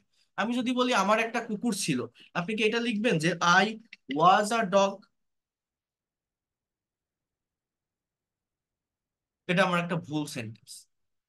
এই আই ওয়াজ আ ডগ মানে এর বাংলা অর্থ এরকম হয়ে যায় যে আমি একটা কুকুর ছিলাম, আমি একটা কুকুর ছিলাম। অর্থাৎ ওয়াজ মানে ছিল, বাট এটা কোন ছিল, সাবজেক্ট নিজে কোনো কিছু ছিল। আর হ্যাড মানে ছিল, এটা হচ্ছে সাবজেক্টের অধিকার বা মালিকানায় কোনো কিছু ছিল, এরকম বোঝায়। সো আমার একটা কুকুর ছিল, আই ওয়াজ লিখলে হয় না, I had a doctor, I had a dog, আমার একটা কুকুর ছিল, আই হ্যাড আ ডগ। আর অজের ব্যবহার কি, যে আমি একজন ডাক্তার ছিলাম, আই ওয়াজ আ ডক্টর। তো এই জায়গাটাতে আপনি অজের ব্যবহার করতে পারেন। আপনি এখানে যদি বলেন আই হ্যাড আ ডক্টর, এর মানে হয়ে যায় আমার একজন ডাক্তার ছিল। অর্থাৎ হ্যাভ, হ্যাজ, হ্যাড কারো অধিকারে থাকা বা কারো মালিকানায় থাকা বোঝায়। আর am, is are was were subject নিজে কোনো জায়গায় আছে বা ছিল, এইটাকে বোঝায়। জানি না কেউ বুঝতে পারছেন কিনা, এগুলো বি ভার্বকে ডিটেলসে বুঝতে হয়, আমার এখানে ক্লাস আছে, বাট কতগুলো দেখাবো একসঙ্গে বলেন? আপনারা যারা রেগুলার ক্লাস করেন তারা জানেন যে আমি কতগুলো বিষয় নিয়ে কথা বলে যাই। তো যাই হোক, এরকম ক্যানের মতো ফুডের ব্যবহার এতগুলো স্ট্রাকচারে হয়। আমি আপনাদের একটা সার্টেন স্ট্রাকচার দেখাই দিই, তাহলে এই জিনিসটা বুঝতে সুবিধা হবে। যেমন দেখেন, এই যে শুড ভার্বের ব্যবহার, এগুলো কেন জানতে হয় জানেন? আপনি যখন প্র্যাকটিক্যালি একটা প্যাসেজ রিড আউট করবেন, রিডিং করবেন কোনো প্যাসেজ, পড়ার সময় যখন এই ধরনের স্ট্রাকচার আপনি দেখবেন, ইনস্ট্যান্টলি অ্যাকচুয়াল বেঙ্গলি মিনিং বের করতে পারবেন না। যেমন দেখেন, should, should be, should have বিন, এই কিভাবে এই ওয়ার্ড গুলোর মিনিংটা মূলত দিয়ে থাকে বা হয়ে থাকে, এটা আমরা অনেকেই বুঝতে পারি না। এটা আমি আপনাদের একটা স্ট্রাকচার এখন একটু আমি আপনাদেরকে দেখাই দিব, দেখলে আমি এতটুকু বলতে পারি, যদি আজকে আমার এই 5 মিনিট টাইম দিয়ে এই জিনিসটা একটু দেখবেন, এরপর থেকে মডাল ভার্ব নিয়ে কোথাও কোনো প্রবলেম আপনার হবে না। মডাল ভার্বের সমস্ত ফাংশন আপনার ক্লিয়ার হয়ে যাবে যদি এই বিষয়টা আপনি একটু দেখতে পারেন। আমি এই শুট দিয়েই করি। দেখেন, আমি এই শুটটাকে একটু আলাদা করে নেই। খেয়াল করেন, আমি কয়েকটা সেন্টেন্সের স্ট্রাকচার লিখছি, অর্থাৎ এই স্ট্রাকচার যদি আপনার জানা থাকে, মডাল ভার্বের জন্য নতুন করে কোনো কিছুই আপনার শেখা লাগবে না। খেয়াল করেন, এই যে শুড, শুড মানে কি আমরা জানি যে শুডের ইন জেনারেল ইউজ হচ্ছে শুড মানে উচিত। For example, I should do the work, কথাটা একটু বুঝবেন, আমার কাজটা করা উচিত। এবার একটু আপনি খেয়াল করেন, এই একটা শুড, শুড ভার্ব দিয়ে আমি ঠিক কতগুলো সেন্টেন্স তৈরি করতে পারি। খেয়াল করেন, এই সেন্টেন্সের একটা রিভার্স স্ট্রাকচার হচ্ছে এরকম, দ্য ওয়ার্ক শুড বি ডান। এটার বাংলা অর্থ হচ্ছে এই কাজটা করা যেতে পারে। দেখেন কিভাবে সেন্টেন্স গুলো আমার হচ্ছে। এটার অর্থ কি, যে এই কাজটা করা যেতে পারে। The work should be done, এইভাবে লিখলে সমস্যা হচ্ছে, একটু ওয়েট করেন। So I should do the work, আমি কাজটা করতে পারি। The work should be done, এই কাজটা করা যেতে পারে। আবার খেয়াল করেন, বোঝার ট্রাই করবেন একটু, I should B a doctor, কথাটা একটু বোঝেন, আমি একজন ডাক্তার হতে পারি। আবার খেয়াল করেন, I should B at home, আমি বাড়িতে থাকতে পারি, আমি বাড়িতে থাকতে পারি। আবার একটা সেন্টেন্স দেখেন, I should be doing the work, আমার কাজটা করতে থাকা উচিত। আমরা ফিউচার কন্টিনিউয়াস টেন্স করি না, শ্যাল বা উইল বি প্লাস ভার্বের সঙ্গে আইএনজি। ভবিষ্যতে কেউ কোনো কাজ করতে থাকবে, সে ফুটবল খেলতে থাকবে, সে উইল বি প্লে ফুটবল, সে বই পড়তে থাকবে, সে উইল বি রিডিং বুক। তো কোনো কাজ করতে থাকা উচিত, I should be doing the work, আমার কাজটা করতে থাকা উচিত। I should be reading newspaper, আমার খবরের কাগজ পড়তে থাকা উচিত। অর্থাৎ উইলের পরিবর্তে জাস্ট শুড বসালেই কি হবে, এই শুডের কন্টিনিউয়াস মুডের সেন্টেন্স তৈরি হবে। তাহলে একটা শুড বি দিয়ে কতগুলো সেন্টেন্স হলো দেখেন, এই ফাংশনটা কি আপনি বোঝেন? এই শুড বি প্লাস ভার্বের থার্ড ফর্ম বসালাম, আবার শুড বি প্লাস নাউন বসালাম, শুড বি প্লাস অ্যাডভার্ব বসালাম, আবার শুড বি প্লাস ভার্বের সাথে আইএনজি বসালাম। একটা শুড বি দিয়ে আমি কতগুলো সেন্টেন্স তৈরি করলাম। আবার দেখেন, এই ওয়েটা ফলো করে আমরা এইভাবে সেন্টেন্স করতে পারি। আই, এই দেখেন, শুড হ্যাভ আ কার, আমার একটা গাড়ি থাকা উচিত, কারো অধিকারে বা কারো মালিকানায় কোনো কিছু থাকা উচিত, শুড হ্যাভ। এরপর দেখেন, এই শুড হ্যাভ দিয়ে আরো কিভাবে সেন্টেন্স করতে পারি। I should have done the work, আমার কাজটা করা উচিত ছিল। এটা পারফেক্ট টেন্সের একটা সেন্স। উইল হ্যাভ, কেউ কোনো কিছু করে থাকবে, সো শুড হ্যাভ ভি3, করা উচিত ছিল। আবার আমি যদি বলি আই শুড হ্যাভ বিন, এটাকেও আমি আবার রিভার্স করতে পারি। ফর এক্সাম্পল, দ্য ওয়ার্ক, পারফেক্টের passive, the work should have been done, অর্থাৎ এই কাজটা করা যেতে পারতো, এই কাজটা করা উচিত ছিল। The work should have been done. আবার আমি যদি বলি I should have been a doctor, এর মানে হচ্ছে আমার একজন ডাক্তার হওয়া উচিত ছিল। আবার আমি যদি বলি যে I should have bin at home, আমার বাড়িতে থাকা উচিত ছিল, আমার বাড়িতে থাকা উচিত ছিল। একটু বোঝেন আমি কতগুলো সেন্টেন্স তৈরি করলাম এই একটা শুট দিয়ে। দেখেন আমি এখানে টোটাল, আমি একটু গুণে দেখি, টোটাল আমার সেন্টেন্স হলো 10টা। এই দেখেন, মানে এই যে স্ট্রাকচারটা লিখছি এটা হয়তো আপনারা বুঝতে পারেনি, দ্য ওয়ার্ক শুড বি ডান। যেমন মনে করেন আমি যদি বলি যে আপনার একটা বিয়ে হচ্ছে, এখন আপনার বিয়েতে আপনার কিছু রিলেটিভসদের আপনি নিমন্ত্রণ করেননি, না করার পর এখন আপনি আফসোস করতেছেন এবং তারা আপনাকে গালিগালাজ করতেছে। তো আপনি বলছেন যে ওদেরকে নিমন্ত্রণ করা উচিত ছিল। এই যে কথাটা আমি বললাম না, ওদেরকে নিমন্ত্রণ করা উচিত ছিল, তাদেরকে নিমন্ত্রণ করা উচিত ছিল। হ্যাঁ, ইংলিশটা কেমন হয় জানেন? They should have been invited. এই সেন্টেন্সটার বাংলা অর্থ হচ্ছে তাদের নিমন্ত্রণ করা উচিত ছিল। এটা হচ্ছে শুড হ্যাভ বিন প্লাস বি3। The work should have been done, এই কাজটি করা উচিত ছিল। এটা হচ্ছে আমার প্যাসিভের স্ট্রাকচার পারফেক্টেড। তো এই যে 11টা সেন্টেন্স মনে করেন আমি লিখলাম, আপনি বিশ্বাস করবেন কিনা জানি না, এই 11টা সেন্টেন্সের বাংলা অর্থ যদি আপনি করতে পারেন, আজকের পর থেকে আপনার মডাল ভার্ব নিয়ে কোনো ধরনের প্রবলেম ক্রিয়েট হবে না। এর বাইরে মডেল দিয়ে আর কোনো সেন্টেন্স তৈরি করার প্রয়োজন হয় না, স্পিকিং এর ক্ষেত্রে হোক আর রাইটিং এর ক্ষেত্রে হোক। এখানে আপনি সুরের পরিবর্তে যে কোনো মডেল ভার্ব ব্যবহার করেন, সেই অনুযায়ী আপনার অর্থ দিবে। এখানে সুরের পরিবর্তে বলেন যে I must do the work, আমি অবশ্যই কাজটা করব। I can do the work, আমি কাজটা করতে পারি। I could do the work, আমি কাজটা করতে পারতাম। যে মডেল ভার্ব বলেন, I will do the work, আমি কাজটা করব। I may do the work, আমি কাজটা করতেও পারি। আপনি যে মডেল বসান সেইভাবেই সেন্টেন্স হবে। I should, the work should be done, এই কাজটা করা উচিত। আপনি এখানে বলেন the work can be done, এই কাজটা করা যেতে পারে। The work could be done, এই কাজটা করা যেতে পারতো। The work must be done, এই কাজটা অবশ্যই করা হবে। এখানে বলেন I should B a doctor, আমি আমার ডাক্তার হওয়া উচিত। I can B a doctor, আমি ডক্টর হতে পারি। I could B a doctor, আমি ডক্টর হতে পারতাম। I must B a doctor, আমি অবশ্যই একজন ডাক্তার হব। অর্থাৎ আপনি মডেলের অর্থ অনুযায়ী যে মডেল বসাবেন প্রত্যেকটা সেন্টেন্সে, সেইভাবে আপনার অর্থ চলে আসবে। অর্থাৎ এই যে 11টা স্ট্রাকচার আমি লিখলাম মডেল দিয়ে, মানে মডেল মানে তো শুধু সিম্পল স্ট্রাকচার না, এর ভিতরে এই স্ট্রাকচার গুলো থাকে, এগুলো টেন্স অনুযায়ী হয়ে থাকে। তো এই স্ট্রাকচার গুলো বাংলা অর্থ যদি আপনি জানেন, এই স্ট্রাকচার গুলো সম্পর্কে যদি আপনার কনসেপ্ট থাকে, মডাল ভার্ব নিয়ে আর কোনো সমস্যা হয় না। এবং এগুলো পড়তে হয় কেন, এই যে একটা সেন্টেন্স বললাম, আপনি বাংলায় এরকম একটা কথা ভাবতেছেন যে তাদের নিমন্ত্রণ করা উচিত ছিল আমার বিয়েতে, কিন্তু আমরা করতে পারিনি, উই কুডেন্ট ডু ইট, কিন্তু তাদের নিমন্ত্রণ করা উচিত ছিল। আপনি ইংলিশে কিভাবে বলবেন?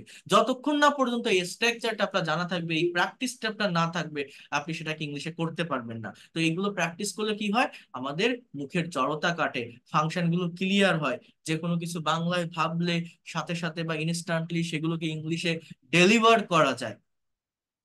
আমার কথা কি কেউ বুঝতে পারছেন? কেউ কি কিছু শিখতে পারছেন আমি কি বলছি? কঠিন লাগে কি মনে হয়, শেখা যায় কিছু কি? জি স্যার, অনেক ক্লিয়ার।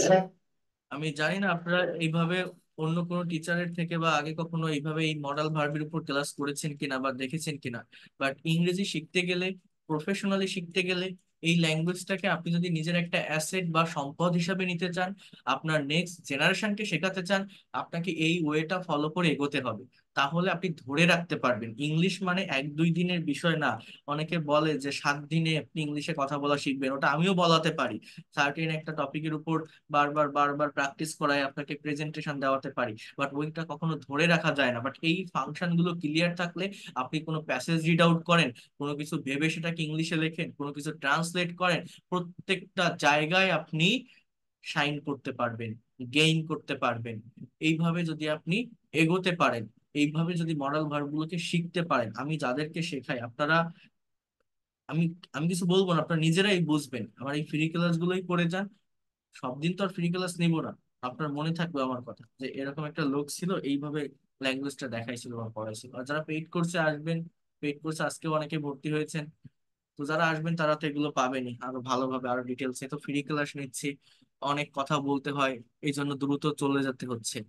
বাট ফ্রি ক্লাসে আরো ভেঙে ভেঙে ধীরে ধীরে এক একটা মডাল ভার্বের উপর আলাদা আলাদা ক্লাস নিই, সেগুলো তো আমি একসঙ্গে আপনাদেরকে দেখিয়ে দিচ্ছি। কারণ আপনি ফ্রি ক্লাস করছেন, আজকে আছেন কালকে নাও থাকতে পারেন। বাট জিনিসগুলো দেখে যান, এই ল্যাঙ্গুয়েজের ভিতর ঠিক কি আছে, ঠিক কতটুকু জানা থাকলে আপনি ইংলিশ এক্সপার্ট হতে পারবেন, ফ্লুয়েন্ট হতে পারবেন। আমি কিন্তু মানে অনেক কোনো কিছু দিয়ে দেইনি, আমি জাস্ট চারটা বিষয়ের উপর ফোকাস করতে বলি। একটা হচ্ছে টেন্স, একটা হচ্ছে modal verb, semi modal verb, আর প্যাসিভ ভয়েসের স্ট্রাকচার। তো চারটা বিষয় মানে তো আর 4 দিনে শেষ হবে না, তাহলে তো সবাই পারতো। এর ভিতরে আরো অনেক কিছু আছে, সেটা জানতে হবে। এর বাইরে তো আর কোনো টপিক পড়তে আমি বলছি না। ইংলিশে কথা বলার জন্য এইটাই যথেষ্ট।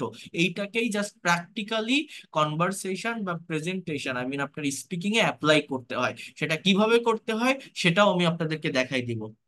এই দেখেন, এখানে আরেকটা মডাল ভার্ব আছে, কত সুন্দরভাবে এগুলো সাজানো। এই দেখেন ইউজ টু এর ব্যবহার। হ্যাঁ, এগুলো শিখতে হয়, এটা তো একদিনে হয় না। এক এক করে এক এক করে পড়তে হয়, একদিনে তো আর সব কাভার করা যায় না। এই দেখেন ইউজেস অফ ইউজ টু কত সুন্দর করে লেখা। প্রতিটি মানুষেরই কিছু না কিছু অভ্যাস আছে। আর এই অভ্যাসগুলোর মধ্যে কোনো অভ্যাস অতীতে ছিল কিন্তু বর্তমানে নেই। আবার কোনো অভ্যাস অতীত থেকে শুরু করে বর্তমান সময় পর্যন্ত বোঝায়। আবার কোনো অভ্যাস ভবিষ্যতে হয়ে যাবে। যেমন সে প্রত্যহ কোরআন পড়তো, আমি গল্প করতে অভ্যস্ত, পলি নদীতে গোসল করতে অভ্যস্ত হয়ে যাবে। এই যে সেন্স গুলো, এগুলো আপনি ইংলিশে যখন ট্রান্সলেট করবেন, আপনি কিভাবে করবেন, কোন স্ট্রাকচার দিয়ে করবেন, কোন টেন্স দিয়ে করবেন, যতক্ষণ না পর্যন্ত আপনি ইউজ টু ভার্বের ব্যবহার জানবেন, এই সেন্টেন্স গুলোকে আপনি ইংলিশে লিখতেও পারবেন না, বলতেও পারবেন না। তো এই জন্য এগুলো শিখতে হয়। কতটা প্র্যাকটিক্যাল সেন্টেন্স দেখেন, subject plus use to plus ভার্বের বেস ফর্ম। অর্থাৎ অতীতে কেউ কোনো কাজ করতো, কেউ কোনো কাজের প্রতি অ্যাডিক্টেড ছিল, কোনো কাজ কারো করা হ্যাবিট ছিল। মনিরা প্রত্যহ সকালে কোরআন পড়তো, Monira use to read holy Koran every morning. ছাত্র জীবনে আমি একটানা 8 ঘন্টা পড়তাম, I use to study 8 hours at a stretch during my student life. সে প্রতি সোমবার আমাকে লিখতো, she use to write me every Monday. তারা প্রতি বছর সমুদ্র সৈকতে যেত, they use to go to the sea beach every year. Alim সকালে ঘুমাতো, Alim use to sleep in the morning. তো সাবজেক্ট ইউজ টু দেন ভার্বের base form, read, study, write, go, sleep, এগুলো মেইন ভার্ব। এগুলো যখন আপনি নেগেটিভ করবেন, দুইটা ওয়েতে করা যায়, ইউজ নট টু ব্যবহার করা যায়, অথবা পাস্ট টেন্সের সেন্টেন্সকে যেভাবে নেগেটিভ করতে হয় ডিডের ব্যবহার করেও করা যায়। যেমন আমি ধূমপান করতাম না, এটা যেহেতু মডেল ভার্ব, এখান সে I use not to smoke. অথবা এইভাবেও কথাটা বলা যায়, I didn't use to smoke. Modern grammar অনুযায়ী এরকম ডিডের ব্যবহার হয় এই জায়গাটাতে, কারণ এরা অন কাইন্ডস অফ পাস্ট টেন্সের সেন্স কিন্তু ক্রিয়েট করে থাকে। এরপর আবার দেখেন এই যে, তুমি কি নদীতে সাঁতার কাটতে, কতটা প্র্যাকটিক্যাল। এই ধরনের কথা আমরা কিন্তু বাংলায় ডে টু ডে লাইফে হরহামেশা বলি, বাট ইংলিশে প্রপার প্র্যাকটিস না থাকার কারণে আমরা ইংলিশে কথা বলতে পারি না। Did you use to swim in the river? Nilu কি সকালে ঘুমাতো? Did Nilu use to sleep at morning? তোমার বাবা কি নিয়মিত খবরের কাগজ পড়তেন? Did your father read use to read newspaper regularly? আবার দেখেন যে অতীত থেকে শুরু করে কেউ কোনো কাজে অভ্যস্ত আছে, কোন একটা কাজ কারো চলতেছে, এইটার জন্য অ্যামিজ আর ইউজ টু প্লাস ভার্বের সাথে আইএনজি হয়। এখন আপনি বলতে পারেন যে আমরা তো জানি মডাল ভার্বের পর মেইন ভার্বের বেস ফর্ম বসে, এখানে কিন্তু এখানে আবার ভার্বের সাথে আইএনজি কেন? যদি ইউজ টু এর আগে এই বি ভার্ব থাকে, হ্যাঁ, অন্য কোনো ভার্ব থাকে, তাহলে আপনার ভার্বের ফর্মের পরিবর্তন হয়। মানে এটা হচ্ছে কেমন দেখেন, প্রেজেন্ট কন্টিনিউয়াস টেন্সের যে স্ট্রাকচার, সেই স্ট্রাকচারটাই এখানে লেখা, ভিতরে শুধুমাত্র ইউজ টু টা বসিয়ে দেওয়া। যেমন দেখেন, he is reading the holy Quran everyday, সে কোরআন পড়তেছে, এরকম একটা কথা, ভিতরে ইউজ টু শব্দটা যুক্ত করা, যার মানে কি সে কোরআন পড়তে অভ্যস্ত। আমার সম্পূর্ণ কথা চেঞ্জ হয়ে গেল। He is use to reading the holy Quran everyday. Zakir প্রতিদিন সকালে হাঁটতে অভ্যস্ত, Zakir is use to walking about every morning. আমরা পুকুরে সাঁতার কাটতে অভ্যস্ত, we are use to swimming in the pond. আমি প্রতি রাতে গান শুনতে অভ্যস্ত, I am use to listening to song every night. অর্থাৎ এইভাবে ইউজ টু ভার্বের ব্যবহারটা হয়। নেগেটিভ করলে এখানে যেহেতু অলরেডি অক্সিলারি ভার্ব আছে অ্যাফার্মেটিভ সেন্টেন্সেই, তো এদের সাথে নট বসালে নেগেটিভ হয়। লুনা ছেলেদের সাথে গল্প করতে অভ্যস্ত নয়। দেখেন কতটা প্র্যাকটিক্যাল সেন্টেন্স। এগুলো আমরা বাংলায় ব্যবহার করি, হরহামেশা বলি, বাট ইংলিশে আমরা কথা বলতে পারি না। Luna isn't use to gossiping with boys. তারা নদীতে সাঁতার কাটতে অভ্যস্ত নয়। They are not use to swimming in the river. Zakir সাহেব ভাত খেতে অভ্যস্ত নয়। Mister Zakir isn't use to eating rice. এরপর দেখেন আবার, ভবিষ্যতে কেউ কোনো কাজ করতে অভ্যস্ত হয়ে যাবে। এটা ওই ফিউচার কন্টিনিউয়াস টেন্সের যে স্ট্রাকচার আছে না, ওই স্ট্রাকচারটা থাকে ভিতরে ইউজ টু যুক্ত হয়। মানে মনে করেন আপনার একটা জায়গায় চাকরি হয়েছে, একটা প্রাইমারি স্কুলে বা একটা ব্যাংকে চাকরি হয়েছে। এখন আপনার অফিসটা আপনার বাসা থেকে অনেক দূরে, আপনি চাকরিটা করতে চাচ্ছেন না। এখন আপনার আব্বা বলছে যে তুই চাকরিটা কর, প্রতিদিন যেতে যেতে অভ্যস্ত হয়ে যাবি, প্রতিদিন যেতে যেতে অভ্যস্ত হয়ে যাবে। তো এই যে একটা সেন্স, এই যে একটা সিচুয়েশন, এই যে একটা কথা, এই কথাটা বলার জন্য আমরা এই উইল গেট ইউজ টু এর ব্যবহার করি। মিলন নদীতে গোসল করতে অভ্যস্ত হয়ে যাবে। মনে করেন মিলন নামের একটা ছেলে শহরে থাকতো, এখন গ্রামে এসে থাকবে কয়দিন, নদীতে গোসল করার হ্যাবিট নাই। তো আমি বলছি যে সে অভ্যাস হয়ে যাবে তার। তো এটা বলার জন্য উইল বি মানে উইল গেট ইউজ টু আছে, এখানে গেটটাও বি ভার্বের কাজ করে। এটা ফিউচার কন্টিনিউয়াস এর যে স্ট্রাকচার, উইল বি প্লাস ভার্বের সাথে আইএনজি, এখানে গেটের পরিবর্তে বি ব্যবহার করা যায়, প্লাস ভার্বের সাথে আইএনজি, আর ভিতরে ইউজ টুটা হবে। অর্থাৎ you can say Milan will be use to bathing in the river, অথবা আপনি গেট ব্যবহার করলে সেটা বেশি অ্যাপ্রোপ্রিয়েট হয়। Milan will get use to bathing in the river. Milan নদীতে গোসল করতে অভ্যস্ত হয়ে যাবে। জাকির খুব শীঘ্রই দিনে 10 ঘন্টা কাজ করতে অভ্যস্ত হয়ে যাবে। Zakir will soon get use to working 10 hours a day। তুমি তাড়াতাড়ি গোলমালের মধ্যে ঘুমাতে অভ্যস্ত হয়ে যাবে। You will be get use to you will soon get use to sleeping in a noise. তারা কঠোর পরিশ্রম করতে অভ্যস্ত হয়ে যাবে। They will get use to doing hard work. তুমি 2 মাসের ভিতর বরিশালে থাকতে অভ্যস্ত হয়ে যাবে। You will get use to staying in Barishal within 2 month. তো এইভাবে ইউজ টু ভার্বের ব্যবহারটা হয়। সবকিছু তো আর একসাথে দেখাতে পারতেছি না, পড়াতেও পারতেছি না ওইভাবে। আমি পিডিএফ ফাইল দিয়ে দিব, আপনারা নিজেরা একটু পড়বেন, চর্চা করবেন, দেখবেন অনেক কিছু শিখতে পারবেন। আর যারা পেইড কোর্সে আসবেন তারা তো আরো ডিটেলসে ভালোভাবে জানবেন। বাট সবাই তো আর পেইড কোর্সে আসবেন না, থাকবেনও না। কিন্তু একটু দেখে যান, জেনে যান ইংরেজি শেখার জন্য ঠিক কোন কোন জায়গার উপর আমাদের ফোকাস করতে হয়, বা কোন কোন বিষয়গুলো ভালোভাবে জানা থাকলে ইংলিশটাকে আমরা ডেভেলপ করতে পারবো। শুধু এখানে একটা ক্লাস, ওইখানে একটা ক্লাস, এই চ্যানেলে ওই চ্যানেলে ওই পেজে বিভিন্ন জায়গা থেকে করতে থাকলে বা দেখতে থাকলে আপনার দিনের পর দিন, মাসের পর মাস, বছর যেতে থাকবে, আপনাকেও শিখে যেতে হবে, আপনি শেষ নামাতে পারবেন না। কিন্তু আপনি যদি সত্যিকার অর্থে এক্সপার্ট হতে চান, ফ্লুয়েন্ট হতে চান, দ্রুত ল্যাঙ্গুয়েজটাকে ডেভেলপ করতে চান, তাহলে অবশ্যই একটা মেন্টরের অধীনে থেকে ধারাবাহিকভাবে এগোতে হবে। আহ, আপনাকে বুঝতে হবে আমি কোন জায়গা থেকে শুরু করব, কোথায় শেষ করব, কোন টপিকের সাথে কোন টপিক কানেক্টেড, কোনটার পর কোনটা আছে। এটা বুঝতে পারলে কি হবে, ল্যাঙ্গুয়েজটাকে নিজের একটা অ্যাসেট বা সম্পদ হিসেবে নেওয়া যাবে, কনফিডেন্ট পাওয়া যাবে, নিজের নেক্সট জেনারেশনকে আপনি শেখাতে পারবেন। এটা হচ্ছে মেইন কথা। তো এখন আমি সেমি মডাল অক্সিলারি ভার্বের ব্যবহারটা আপনাদেরকে এবার একটু দেখাবো।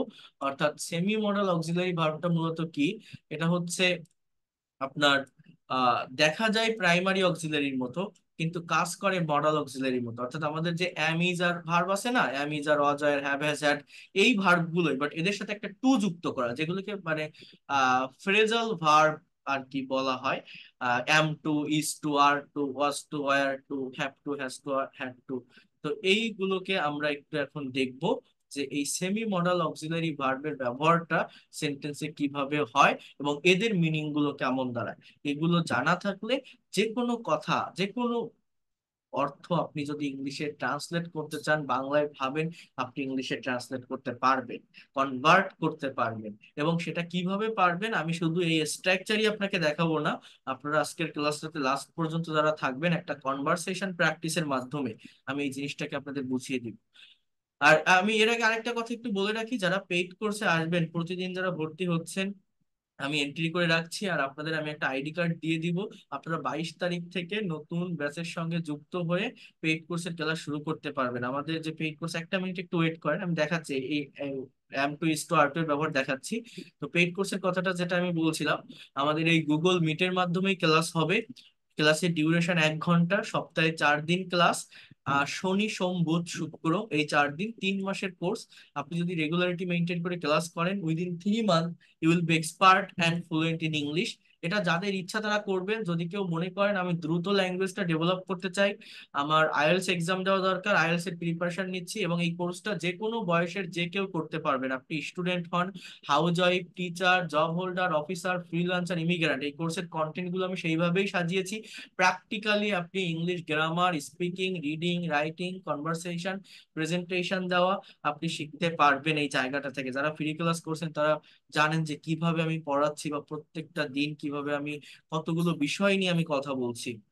এইভাবে করাতে থাকলে আপনি কেন পারবেন না? 3 মাস আপনি রেগুলারিটি মেনটেন করলে 2 মাসের ভিতরেই ডেভেলপ করতে পারবেন। বাট এটাও আমি বলছি, আমার কোর্স ফি হচ্ছে 2,000 টাকা। যারা পারে একবারে দিয়ে দেয়, আজকে অনেকে 2,000 টাকা করে দিছে। আর যারা পারবেন না, 1,000 টাকা অ্যাডভান্স করে ক্লাস শুরু করতে পারবেন, এই পেইড কোর্সের ক্লাস। বাকি 1,000 টাকা পরবর্তী মাসে দিলেও হবে, এবং টোটাল কোর্স ফি 2,000 টাকা। এই 2,000 টাকার ভিতরেই আপনার যত দিন না পর্যন্ত আপনি এক্সপার্ট এবং ফ্লুয়েন্ট হবেন, আপনি ল্যাঙ্গুয়েজটা শিখতে পারবেন আমার কাছ থেকে। বাড়তি কোনো টাকা দিতে হবে না। 3 মাসের ভিতরে যদি শেষ না হয়, কাভার করতে না পারেন, ক্লাস মিস করেন, নতুন ব্যাচে যুক্ত হতে চাইলে যুক্ত হতে পারবেন, তার জন্য আলাদা টাকা লাগবে না। আর পেইড কোর্সের মেইন বেনিফিটটা হচ্ছে সেখানে টু ওয়ে কমিউনিকেশন থাকে। আপনার স্পিকিং করার সুযোগ থাকে, অ্যাসাইনমেন্ট গ্রুপ থাকে, ল্যাঙ্গুয়েজ ক্লাব থাকে, আপনার আপনি ফিডব্যাক দেওয়ার সুযোগ থাকে, আপনাকে আমি পার্সোনালি গাইড করতে পারি। এই হচ্ছে মেইন বিষয়। এবং এখানে হিউজ ক্লাস থাকে। আপনি যতদিন না পর্যন্ত এক্সপার্ট হয়ে বের হবেন, আপনার প্রতি আমার একটা রেসপন্সিবিলিটি থাকে, আপনার একটা গুরুত্ব থাকে। এবং এই কোর্সটাতে টোটাল 30 জন করে স্টুডেন্ট থাকে। মানে মেইন যে স্পোকেন সেশন থাকে, প্রত্যেকটা ব্যাচ সন্ধ্যা বা রাতে হয়, যাতে করে স্টুডেন্ট, চাকরিজীবী বা অন্য পেশার মানুষেরা সময় বের করে ক্লাসগুলো করতে পারে। মূলত বিজি লাইফের মানুষ যারা থাকে তাদের জন্য এই কোর্সগুলো ডিজাইন করা হয়েছে, যাতে করে এই টাইমটাতে পেইড কোর্সে ক্লাস রাত 9টায় শুরু হবে, 22 তারিখ থেকে রাত 9টা থেকে 10টা এই টাইমটা থাকবে মেইন ক্লাসের টাইম। প্রত্যেকটা ক্লাস স্ক্রিন শেয়ার করে নিয়ে থাকি এই ওয়ার্ড বা পাওয়ার পয়েন্ট স্লাইডের মাধ্যমে, এবং ক্লাসের রেকর্ড পিডিএফ ফাইল দিয়ে দিই। এই ফ্রি ক্লাসের রেকর্ড গুলো আমি আপনাদের দিচ্ছি, আপনারা দেখছেন যারা রেগুলার হইতে করছেন। এবং পেইড কোর্সে আসলেও প্রিমিয়াম ক্লাস রেকর্ড গুলো পাবেন, যেগুলো সারা জীবন আপনাদের সাথে থাকবে। এবং এই কোর্সটা একদম বেসিক থেকে শুরু করে অ্যাডভান্স লেভেলের প্রত্যেকটা টপিক পড়াবো আমি। একজন স্টুডেন্ট শুধু স্পোকেন নয়, সম্পূর্ণ ইংরেজি ভাষাটা যাতে পুরো নিজের আয়ত্তে আনতে পারে, সেভাবেই কোর্সের প্ল্যান গুলো সাজানো। এবং আমি কিভাবে শিখাই, যারা গতকালকে ফুল ক্লাসটা করছিলেন তারা জানেন কিভাবে এই ল্যাঙ্গুয়েজটা পুরোপুরি কাভার করা যায়। আপনার গ্রামার বলেন, রাইটিং বলেন, স্পিকিং বলেন, আমি গত ক্লাসে দেখিয়েছিলাম। আরো পাবেন, ফ্রি ক্লাস গুলো করতে থাকেন, এখনো তো অনেক ফ্রি ক্লাস আছে। এবং এই কোর্সের প্ল্যানটা হচ্ছে টোটাল 70টা ক্লাস থাকবে। প্রথম 10টা ক্লাস থাকবে বেসিক গ্রামারের উপর, যাতে করে আপনার ইংরেজির ভিত্তিটা মজবুত হয়। অর্থাৎ আমি যদি আপনাকে শুধু স্পোকেন করাই, যে এইটা প্লাস এইটা প্লাস এইটা এরকম সেন্টেন্স হয়, এই যে হাজারো সেন্টেন্স আপনি করতে পারবেন, তাহলে কি হবে? আমি যতটুকু শেখাবো ততটুকুর ভিতরেই সীমাবদ্ধ থাকবেন। যখনই নিজের মতো করে একটা সেন্টেন্স তৈরি করতে যাবেন, কনফিউশন ফেস করবেন। বাট আপনার যদি বেসিক গ্রামারটা জানা থাকে, আপনার ক্রিয়েটিভ পাওয়ারটা বাড়বে। Instantly you will be able to face any kinds of presentation or viva, as well as you will be able to write any kinds of CV, report, letter, essay, composition in your free hand very easily by following some grammatical structure. তো এই জন্য কিছু basic grammar class আমি নিয়ে থাকি। এরপর 30টা class থাকে spoken ইংলিশের উপর, অর্থাৎ ইংলিশে কথা বলার জন্য যা যা লাগে সেগুলো এখান থেকে সিরিজ বাই সিরিজ ধাপে ধাপে আপনি পেয়ে যাবেন। প্রত্যেকটা ক্লাসের সাথে প্রত্যেকটা ক্লাসের কানেকশন থাকবে। এইটা সব থেকে জরুরি ইংরেজি শেখার জন্য, যে আমি আজকে কোনটা পড়তেছি, আগামীকাল কোনটা পড়বো, আজকের টপিকের সাথে আগামীকালকে টপিকের কানেকশনটা কি বা সম্পর্কটা কি। এই 40টা ক্লাস থেকে আপনি ভালোভাবে আপনার বেসিক লেভেলের কথা বলার ফ্লুয়েন্সি অর্জন করতে পারবেন। এরপর 40 থেকে 50 নাম্বার ক্লাস ধাপে ধাপে সিরিজ বাই সিরিজ এই কোর্সের ভিতরে ফ্রি হ্যান্ড রাইটিং এবং অ্যাডভান্স লেভেলের গ্রামারের উপর থাকবে। এটা থেকে এই ল্যাঙ্গুয়েজকে আপনি আরো এক ধাপ ডেভেলপ করতে পারবেন। যারা admission test, BCS, bank job দিবেন, যারা রাইটিং এ এক্সপার্ট হতে চান, তারা এই জায়গাটা থেকে ডেভেলপ করতে পারবেন। যারা ইমেইল লেখেন, ব্লগ লেখেন, সিভি, কম্পোজিশন, রিপোর্ট, যারা ফ্রিল্যান্সিং করছেন, যারা আইএলটিএস এর প্রিপারেশন নিচ্ছেন, তাদের জন্য এগুলো অনেক ইফেক্টিভ হবে। আইএলটিএস এর অনেকগুলো সেশন এই কোর্সের ভিতরে থাকবে। এরপর 50 থেকে 70 নম্বর ক্লাসগুলো থাকে conversation practice, news article translation এবং প্রেজেন্টেশন ক্লাস, যেটা করার মাধ্যমে within 3 month you will be expert and fluent in English. 3 মাসের ভিতরে আপনি ডেভেলপ করতে পারবেন। এখানে কাজটা আপনার বেশি থাকবে, কারণ একটা কথা আমি বারবার বলছি, এটা সায়েন্স না, এটা ম্যাথ না যে আমি আপনাকে পড়ালাম আপনি শিখলেন। ওয়ান ওয়ে কমিউনিকেশন হলে কখনোই পারা যায় না। একটা টিচার 1000টা ক্লাস নিলেও, যত ভালো ক্লাস নিক, কোনো লাভ হবে না। আপনার শিখে যেতে হবে, দেখে যেতে হবে।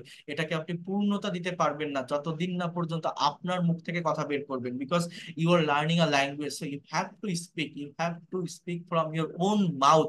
আপনার মুখ দিয়ে আপনাকে কথা বের করতে হবে, কথা বলতে হবে। তার জন্য লাস্টের এই ক্লাসগুলো আমি আপনাকে দিয়ে প্রেজেন্টেশন নেই, নিউজ পেপার ট্রান্সলেশন করাই, কনভারসেশন প্র্যাকটিস করাই। সেখানে যে ভুলটা হয় আমি ধরাই দিই, আমার গাইডলাইনে থেকে এটা আপনি করতে পারবেন। অর্থাৎ আপনি নিজে যদি কথা না বলেন আপনি কখনোই পারবেন না। ইংরেজি শেখার জন্য খুব ব্রেন লাগে না। আপনি ইলিটারেট বা অশিক্ষিত হলেও পারবেন কথা বলতে, যদি কারেক্ট স্ট্র্যাটেজি আপনি মেনটেন করতে পারেন, প্র্যাকটিস করতে পারেন। You know that practice makes a man perfect. So এইভাবে আমি শিখিয়ে থাকি। এবং টোটাল কোর্স ফি 2000 টাকা।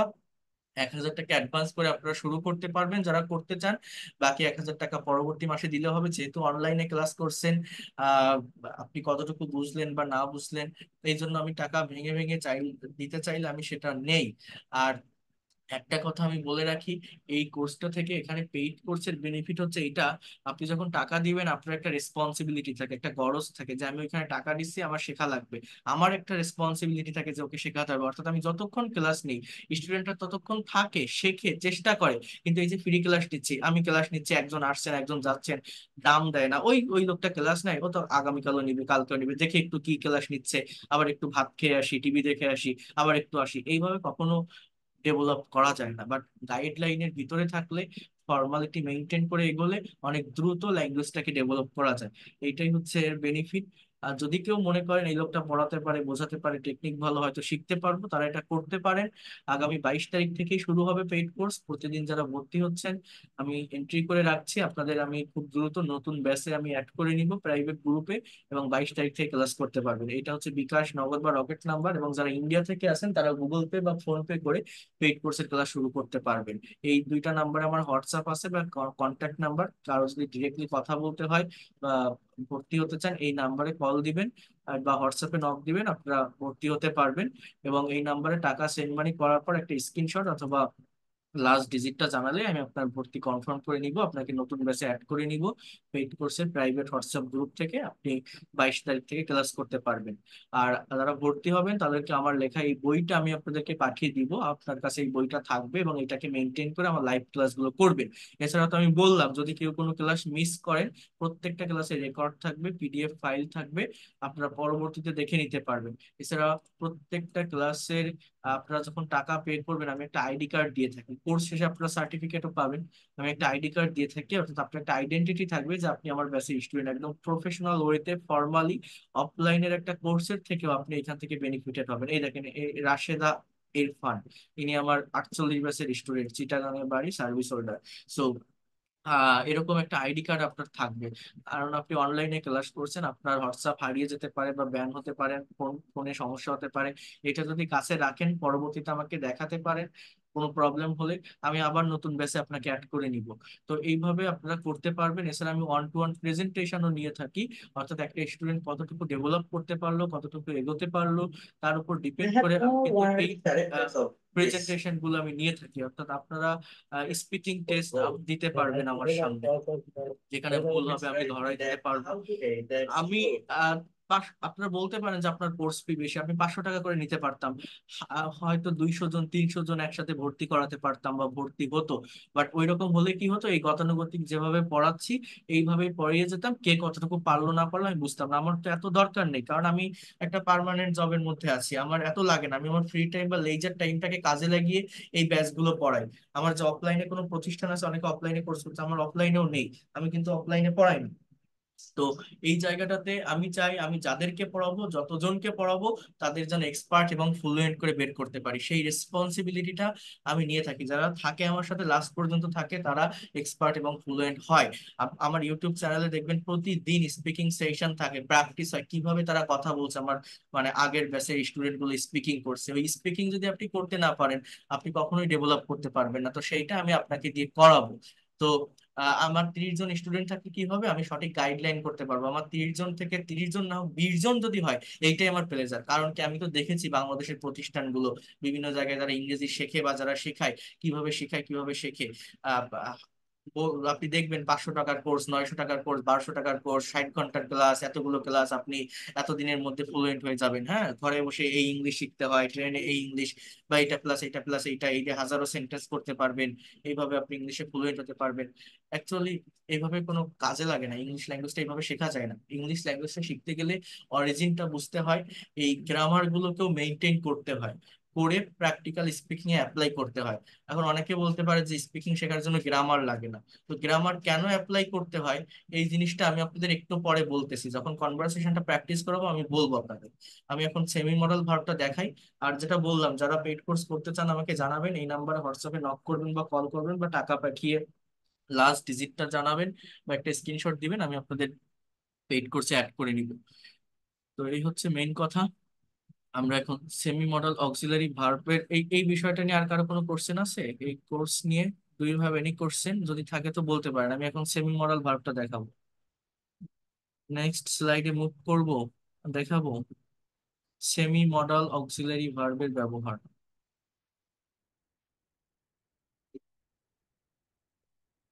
Do you have any question about that?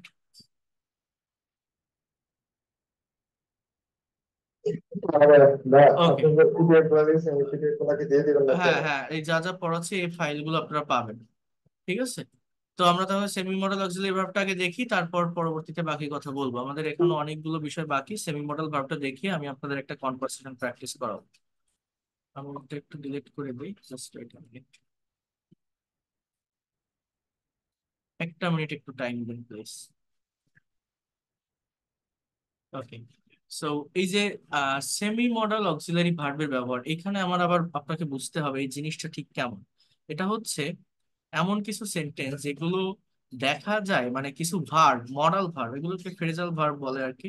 তো দেখা যায় প্রাইমারি অক্সিলারির মতো, বাট এরা কাজ করে একটা সেন্টেন্সে মডাল অক্সিলারি এর মতো। কি বললাম, যে এদেরকে দেখা যায় প্রাইমারি অক্সিলারির মতো, বাট এরা কাজ করে মডাল অক্সিলারির মতো। মানেটা কি? মানে অ্যামিজার আছে বাট এর সাথে টু যুক্ত করা, অর্থাৎ এই জন্য এটাকে বলছি সেমি মডাল। আবার এগুলো যখন আমার সেন্টেন্সের সাবজেক্টের পরে বসতেছে, মডাল ভার্বের পর যেমন মেইন ভার্বের প্রেজেন্ট ফর্ম বা বেস ফর্ম বসে, এই ভার্বগুলোর পরেও মেইন ভার্বের প্রেজেন্ট বা বেস ফর্মটা আমার বসে থাকে। তো কিভাবে এই সেমি মডাল অক্সিলারি ভার্বগুলোর ব্যবহার হয়, একটু মনোযোগ দিয়ে দেখেন। দেখেন আমার ডেফিনেশনটা কি দেওয়া আছে। আমার এখানে বলা হচ্ছে যে সাবজেক্টকে বর্তমানে বা স্বাভাবিকভাবে কোনো কাজ করতে হয়, সাবজেক্টকে বর্তমানে বা স্বাভাবিকভাবে কোনো কাজ করতে হয়, এইটা বোঝানোর জন্য, এইটা বোঝানোর জন্য আমার am to is to are to এর ব্যবহার হয়। Am to is to are to plus ভার্বের বেস ফর্ম। কি বললাম, একটা সেন্টেন্স এখানে দেখেন, মুখটাকে প্রত্যহ রান্না করতে হয়। সেন্টেন্সটা কি লেখা আছে বোঝার ট্রাই করেন একটু। মুখটাকে প্রত্যহ রান্না করতে হয়, আমার ইংলিশটা কি দেখেন, Mukta is to cook rice daily. সেন্টেন্সটা কি দাঁড়াচ্ছে, যে Mukta is to cook rice daily, অর্থাৎ মুক্তাকে রান্না করতে হয় বা is to cook rice daily, এর এর মানেটা অ্যাকচুয়ালি কি, মানে জিনিসটা ঠিক কেমন, আপনি বুঝতেছেন কিনা? জাকিরকে প্রত্যহ অফিসে যেতে হয়, Zakir is to go to office, মানে ইজ টুটা অক্সিলারি ভার্ব, গোটা মেইন ভার্ব। ছাত্রদের প্রচুর অধ্যয়ন করতে হয়, students are to study much, student are to study much. তো এই জিনিসটা বা এই স্ট্রাকচারটা মূলত কেমন, আমি এইটা একটু যদি আপনাদেরকে এখন বলি, সেটা হচ্ছে আপনি এটাকে প্রেজেন্ট ইনডিফিনিট টেন্সের স্ট্রাকচারে যদি করেন, মনে করেন আমি যদি বলি যে মুক্তা, কথাটা একটু বুঝবেন, তুলনা করতে হয় একটার সাথে আরেকটাকে, তুলনা করতে হয়। মুক্তা কুকস রাইস ডেইলি, আমি যদি এরকম একটা সেন্টেন্স বলি যে মুক্তা প্রতিদিন রান্না করে, এই সেন্টেন্সটার বাংলা অর্থ কি, মুক্তা প্রতিদিন রান্না করে, এবং এটা কোন টেন্সে আছে, প্রেজেন্ট ইনডিফিনিট টেন্স। আর এইখানে কি লেখা আছে, Mukta is to cook rice daily, মুক্তাকে রান্না করতে হয়। এখন এই দুইটা সেন্টেন্সের ভিতর ডিফারেন্সটা কি, অ্যাকচুয়াল পার্থক্যটা মূলত কি এই দুইটা সেন্টেন্সের ভিতরে, যে মুক্তা রান্না করে আর একটা হচ্ছে মুক্তাকে রান্না করতে হয়, পার্থক্যটা কি দেখেন। যখন আমি ইজ টু বলছি, এর মানে হচ্ছে কোনো একটা কাজ কারো করার ইচ্ছা না থাকলেও কোনো দায়িত্বের খাতিরে বা কর্তব্যের খাতিরে বা বাধ্য হয়ে কাউকে কোনো কাজ করতে হয়, বা কাউকে কোনো কাজ করা লাগে, কারো কোনো কাজ করতে হয়, বা কি বললাম, যে করা লাগে, করার প্রয়োজন হয়। মনে করেন আপনার একটা মেয়ে আছে, আপনার মেয়েকে আপনি বিয়ে দিচ্ছেন। এখন কেউ চায় না যে শ্বশুর বাড়িতে তার মেয়ে খুব কষ্ট করে খাক, সবাই চায় আরামায়েশে থাকুক। এখন আপনি দেখছেন যে আপনার মেয়েকে 3 বেলা ভাত রান্না করতে হচ্ছে। এইটা আপনি আপনার প্রতিবেশী বা নেইবারসদের সাথে গল্প করছেন যে আমার মেয়েটাকে ওইখানে বিয়ে দিছি, কিন্তু ওর প্রতিদিন ভাত রান্না করতে হয়, প্রতিদিন 3 বেলা রান্না করা লাগে। তো এই যে কথাটা একটা আফসোস নিয়ে বলা, রান্না করতে হয়, she is to cook rice, হ্যাঁ, ইচ্ছা না থাকলেও করা লাগে, দায়িত্বের খাতিরে হোক বা কর্তব্যের খাতিরে হোক। তো এই জায়গাটাতেই মূলত এই অক্সিলারি মানে model, semi modal auxiliary verb গুলোর ব্যবহার হয়। হ্যাঁ, মানে মনে করেন আমি এখন আপনাদের ক্লাস নিচ্ছি, এখন আমি যদি একটা পার্টি বা একটা অনুষ্ঠানে যাই, আমার একটা ফ্রেন্ড আমাকে যদি বলে যে তুই রাতের বেলায় কি করিস, আমি যদি বলি যে আমি রাতে কিছু স্টুডেন্টদেরকে পড়াই, আই টিচ সাম স্টুডেন্টস। এখন কথাটাকে এইভাবে না বলে আমি যদি বলি, কথাটাকে এইভাবে না বলে আমি যদি বলি যে আমাকে স্টুডেন্টদের পড়ানো লাগে, আমাকে পড়াতে হয়, এই কথাটা কেমন একটা কষ্টের সুরে বলা না? মানে আমার ইচ্ছা না থাকলেও আমার পড়ানো লাগে বা পড়াতে হয়। কেন পড়াতে হয়? পড়ায় আমি টাকা ইনকাম করি, তো এই জন্য আমাকে পড়াতে হয়। সো এই যে কথাটা আমি বলছি যে আমাকে, আমি স্টুডেন্ট পড়াই, আই টিচ সাম স্টুডেন্টস, এইভাবে না বলে আমি কি বলছি যে আমার রাতে অনেকগুলো স্টুডেন্টকে পড়াতে হয়। So I am to teach some students or many students at night every night. So এই যে কথাটা আমি বললাম, এইটাই হচ্ছে এই am to is to এবং are to এর সেন্স বা ফাংশন। আমি যেটা আপনাদের বললাম যে 12টা টেন্সের স্ট্রাকচার এবং 18টা মডেল এবং সেমি মডেল ভার্ব, অনেকগুলোর মিনিং বা সেন্স বা টাইমিং সেম মনে হতে পারে, বাট এই 30টার প্রত্যেকটাই ডিফারেন্ট মিনিং ক্রিয়েট করে, প্রত্যেকটারই অর্থ ভিন্ন সিচুয়েশন অনুযায়ী। তো এগুলো যদি জানা থাকে, ইংলিশ অনেক দ্রুত কথা বলা যায়। এরপর কি আছে দেখেন, এগুলো যখন আপনি নেগেটিভ করবেন বা ইন্টারোগেটিভ করবেন, তখন আপনার এই অ্যামিজারের সাথে নট বসাতে হবে। জাস্ট এখানে মেইন সেন্টেন্সে অ্যামিজার আছে, তো এর সাথে নট বসালেই হবে। তাদের স্কুলে যেতে হয় না, they are not to go to school everyday. পপিকে ভাত রান্না করতে হয় না, Popy is not to cook rice daily. Popy is not to cook rice daily. আমার এখন ক্লাস নিতে হয় না, I am not to take a class now. I am not to take a class now, আমার এখন ক্লাস নিতে হয় না। আবার ইন্ট্রোগেটিভ যখন হয়, অ্যামিজারটা আগে আসে, টু কিন্তু সাবজেক্টের পরে থাকবে। যেমন ইভানকে কি প্রত্যহ পড়তে হয়, is Ivan to read everyday, তাদের কি প্রত্যহ কাজ করতে হয়, are they to work everyday, are they to work everyday, তাদের কি প্রত্যহ কাজ করতে হয়, is Ivan to read everyday, ইভানকে কি প্রত্যহ পড়তে হয়। সো এইভাবে এই সেন্টেন্স গুলো তৈরি হয়। এই am to is to are to এর জায়গায় আপনি যদি ওয়াস টু বা ওয়ার টু এর ব্যবহার করেন, কাউকে কোনো কাজ করতে হতো, এরকম একটা মিনিং আমার দিয়ে থাকে এই ওয়াজ টু ওয়ার। কাউকে কোনো কাজ করতে হতো মানে কি, খেয়াল করেন, আমাকে রান্না করতে হতো, I was two cook rice. মনে করেন আমি আগে অনেক গরিব ছিলাম, মানুষের বাড়িতে কাজ করতাম, ভাত রান্না করতাম, এখন আমি একটা লটারি জিতে বড়লোক হয়ে গেছি। তো আমি সেই পুরোনো দিনকে স্মরণ করছি, মেমোরাইজ করছি যে মানে আমার আগে কাজ করতে হতো মানুষের বাড়িতে, অনেক কাপড় কাচতে হতো, ভাত রান্না করতে হতো। So I was two cook rice. হ্যাঁ, মানে ইচ্ছা না থাকা সত্ত্বেও কোনো একটা কাজ কারো করা লাগতো। সো এই জায়গাটাতে আমার এই ওয়াজ টু বা ওয়ার টু এর ব্যবহারটা হয়। রহিম সাহেবকে অফিসে যেতে হতো, mister Rahim was to go to office everyday. রূপাকে স্কুলে যেতে হতো, Rupa was to go to school everyday. তোমাদের বই পড়তে হতো, you were to read books everyday. তাদের মাঠে গিয়ে অনুশীলন করতে হতো, they were to practice everyday in the field. তো এইভাবে এই সেন্টেন্স গুলো তৈরি হয়। এরপর দেখেন, এখানে আপনার আবার এই am to is to are to এর সাথে আপনি যদি সাপোজ নামের একটা ওয়ার্ড যুক্ত করেন, একটু খেয়াল করেন, এটা খুবই ইম্পর্টেন্ট। মানে প্রচুর পরিমাণে এই স্ট্রাকচারটা স্পিকিং এ ব্যবহৃত হয়, ব্যবহার করে বিভিন্ন লেকচারার যখন ইংলিশে স্পিচ দেয়, বক্তৃতা দেয়, এই স্ট্রাকচারটার ব্যবহার হয়। যেমন দেখেন, এই am to is to are to, এর বাংলা অর্থ কি বললাম, যে কাউকে কোনো কিছু করতে হয়। ওয়াজ টু আর টু করতে হতো। এখন এই এম ইজ আর ওয়াজ আর এর ভিতরে সাপোজ নামের একটা শব্দ আসবে। Am suppose to, is suppose to, are suppose to, was suppose to, were suppose two.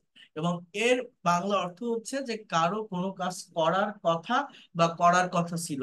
I am suppose to go to office, আমার অফিসে যাওয়ার কথা। You are suppose to go to the airport, তোমার এয়ারপোর্টে যাওয়ার কথা। He is suppose to drive a car, তার একটা গাড়ি চালানোর কথা। They are suppose to eat at Rahim's home, তাদের আজ রহিমের বাড়িতে খাওয়ার কথা।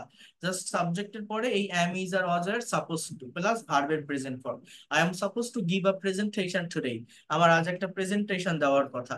You are suppose to sing a song, তোমার গান গাওয়ার কথা। He is suppose to play cricket, তার ক্রিকেট খেলার কথা।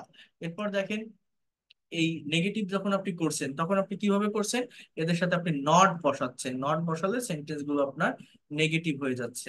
অর্থাৎ সেটা কিভাবে হচ্ছে খেয়াল করেন, বোঝার ট্রাই করেন। হি is suppose to go to airport today, তার আজ বিমানবন্দরে যাওয়ার কথা। মানে সেন্টেন্স আমাদের এইভাবে ভাঙতে হয়, কিন্তু শুধু একটা তৈরি করলেই হয় না। He is not suppose to go to airport today, তার বিমানবন্দর যাওয়ার কথা না। Is he suppose to go to airport today, তার কি আজ বিমানবন্দরে যাওয়ার কথা।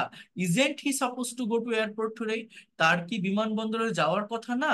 When is he suppose to go to airport, তার কখন বিমানবন্দরে যাওয়ার কথা। Why isn't he suppose to go to airport, তার কেন বিমানবন্দরে যাওয়ার কথা না। I was suppose to go to airport, আমার বিমানবন্দরে যাওয়ার কথা ছিল। আমরা এই ধরনের কথা কি বাংলায় বলি না? আমরা কিন্তু বলি আমাদের রেগুলার লাইফে বা হরহামেশা, বাট ইংলিশে আমরা সঠিকভাবে বলতে পারি না।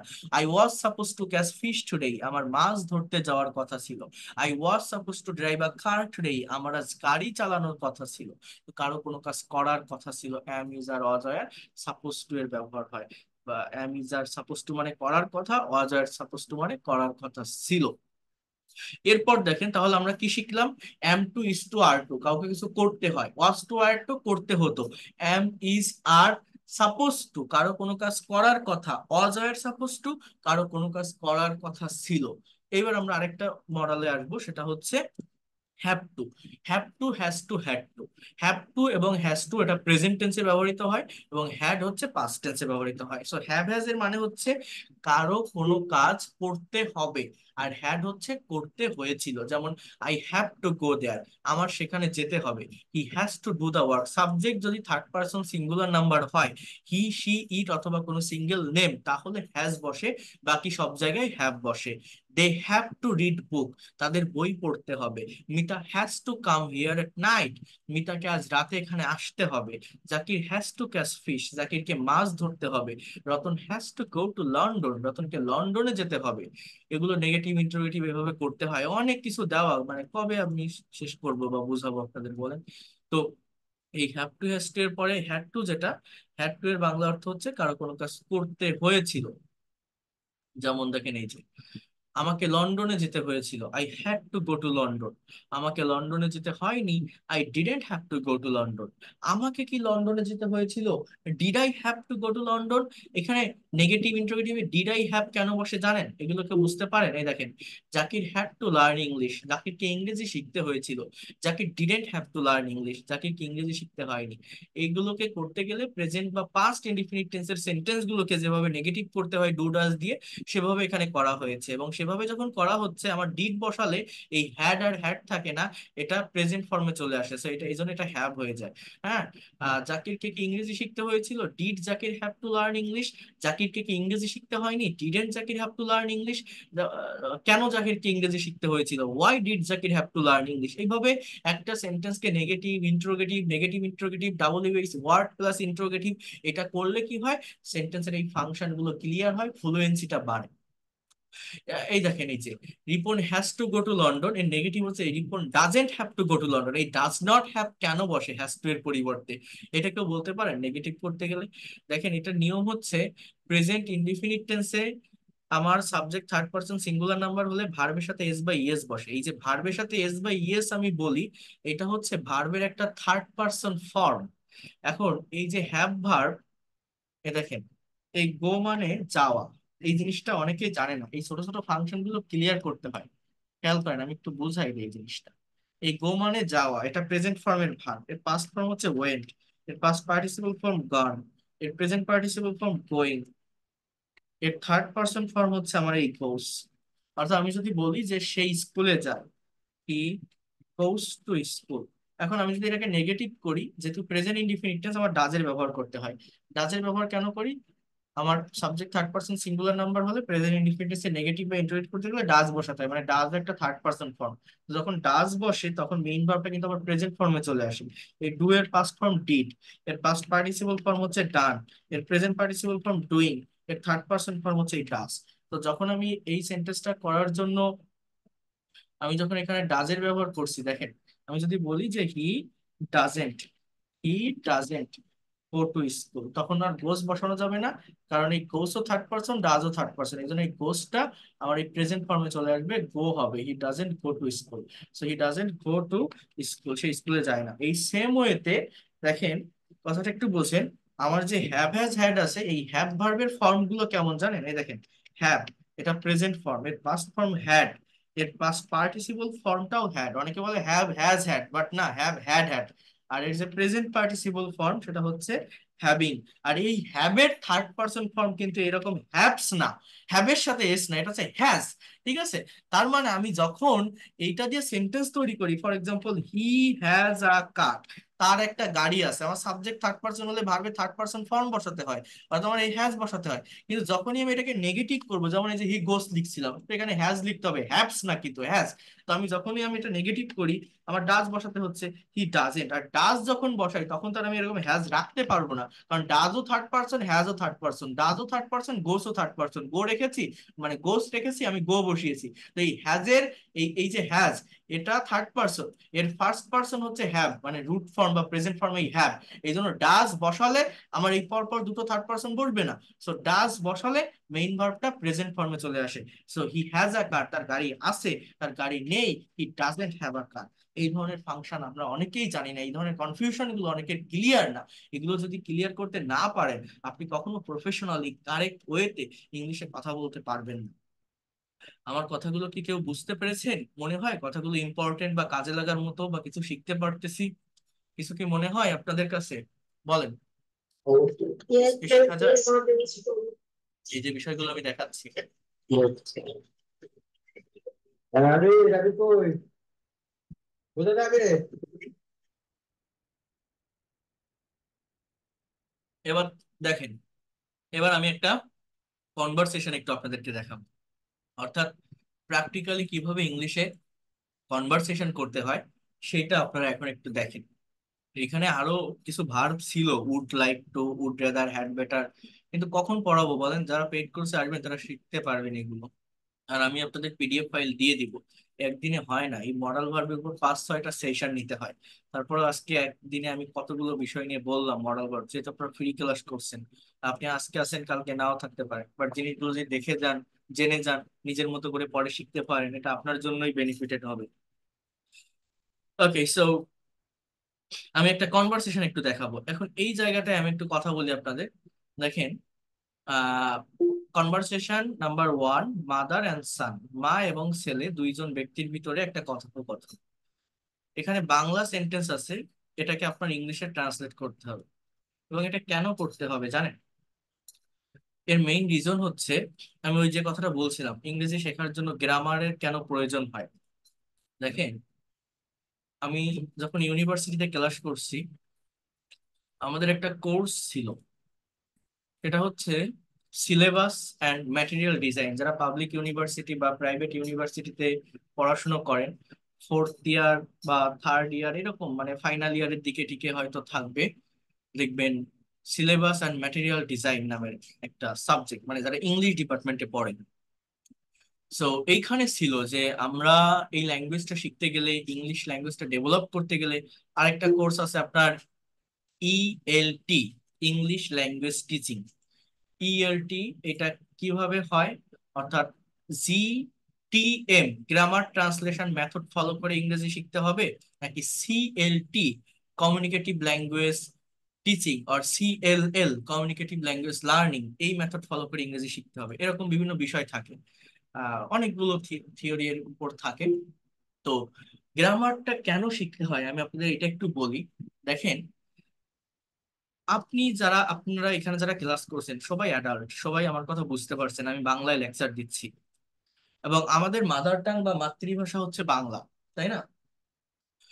তো আপনি যখন এই লেভেলে এসে বা এই সিচুয়েশনে এসে ইংলিশে একটা কথা বলবেন বা ইংলিশে কোনো কিছু লিখবেন, দেখবেন আপনার ব্রেনে আগে বাংলাটা চলে আসে, দেন সেটাকে কনভার্ট করে সাবজেক্ট ভার্ব মেনটেন করে সাজিয়ে গুছিয়ে আপনি ইংলিশে লেখার বা বলার চেষ্টা করেন।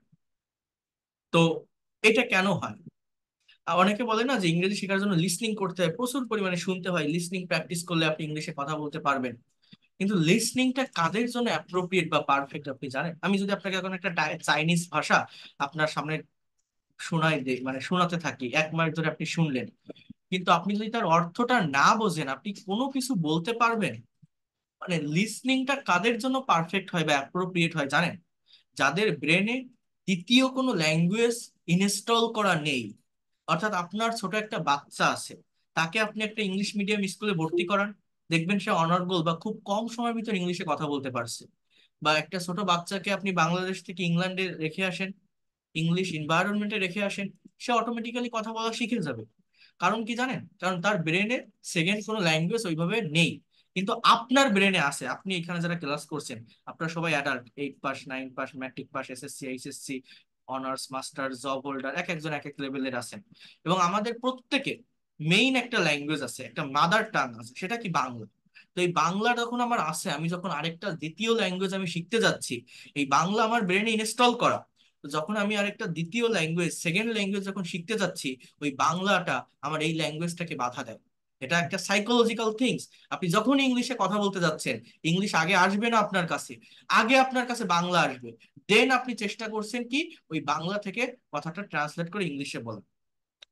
না হলে আপনি যদি মনে করেন আমার কাছে, আপনারা পড়ছেন এখানে অনেক প্রবাসী আছেন, আমার পেইড করছে ইংল্যান্ড থেকে, কানাডা থেকে, ইউএসএ থেকে, হংকং থেকে ক্লাস করে, 5 বছর, 10 বছর, 15 বছর ধরে ইউএসএ থাকে, ইংরেজি শিখতে পারেনি, কোম্পানিতে কাজ করে, আমার কাছে কোর্স করতেছে এখন। ওই মতিউর নামের একটা লোক ছিল, ওনার বয়স প্লাস প্রায় 50, 50 প্লাস, উনি মনে হয় 30-35 হাজার টাকা দিয়ে আমার কাছ থেকে কোর্স করছে, এখন পারে, এখন সবই পারে। তো ও পার্সোনাল কোর্স করতো। তো সে তো ওই দেশের ভাষাভাষী একজনের সাথে ইংলিশে মানে টিচিং দেয়, অলওয়েজ ইংলিশে লেকচার দেয়, সেরকম কারোর কাছে কোর্স করে সে শিখতে পারতো। কিন্তু সে কেন আমার কাছ থেকে শিখলো? কারণ তার বাংলাটা বুঝতে হবে ইংলিশটা বোঝার জন্য। ইংলিশটা শেখার জন্য তার আগে বাংলাটা শেখা প্রয়োজন। বাংলার সেন্স বা থট বা টাইম না বুঝতে পারলে সে ইংলিশে কথা বলবে কিভাবে? তার ব্রেনে তো বাংলা ল্যাঙ্গুয়েজ আছে অলরেডি। এই জন্য গ্রামার মেনটেনটা করতে হয় যখন আপনি এই লেভেলে এসে শিখছেন। বাট আপনি যদি ছোট থাকেন, আপনি যদি বাচ্চা থাকেন, আপনার বয়স যদি একদম কম থাকে, আমি কখনো এটা প্রেফার করবো না। আমি কখনো আপনাকে বলবো না যে আপনি বাংলা শেখেন, কখনো বলবো না। আমি বলবো যে আমি বলবো না আপনি টেন্স শেখেন, আমি বলবো না আপনি মডাল ভার্ব শেখেন। আপনি ওই ওয়েটা ফলো করতে পারেন, মানে জাস্ট লিসনিং করা, জাস্ট ছোট ছোট চাঙ্ক ইউজ করা, টাং টুইস্টার ব্যবহার করা, আপনি অটোমেটিক্যালি ইংলিশে কথা বলতে পারবেন এবং ওই এনভায়রনমেন্টটা যদি আপনি পান।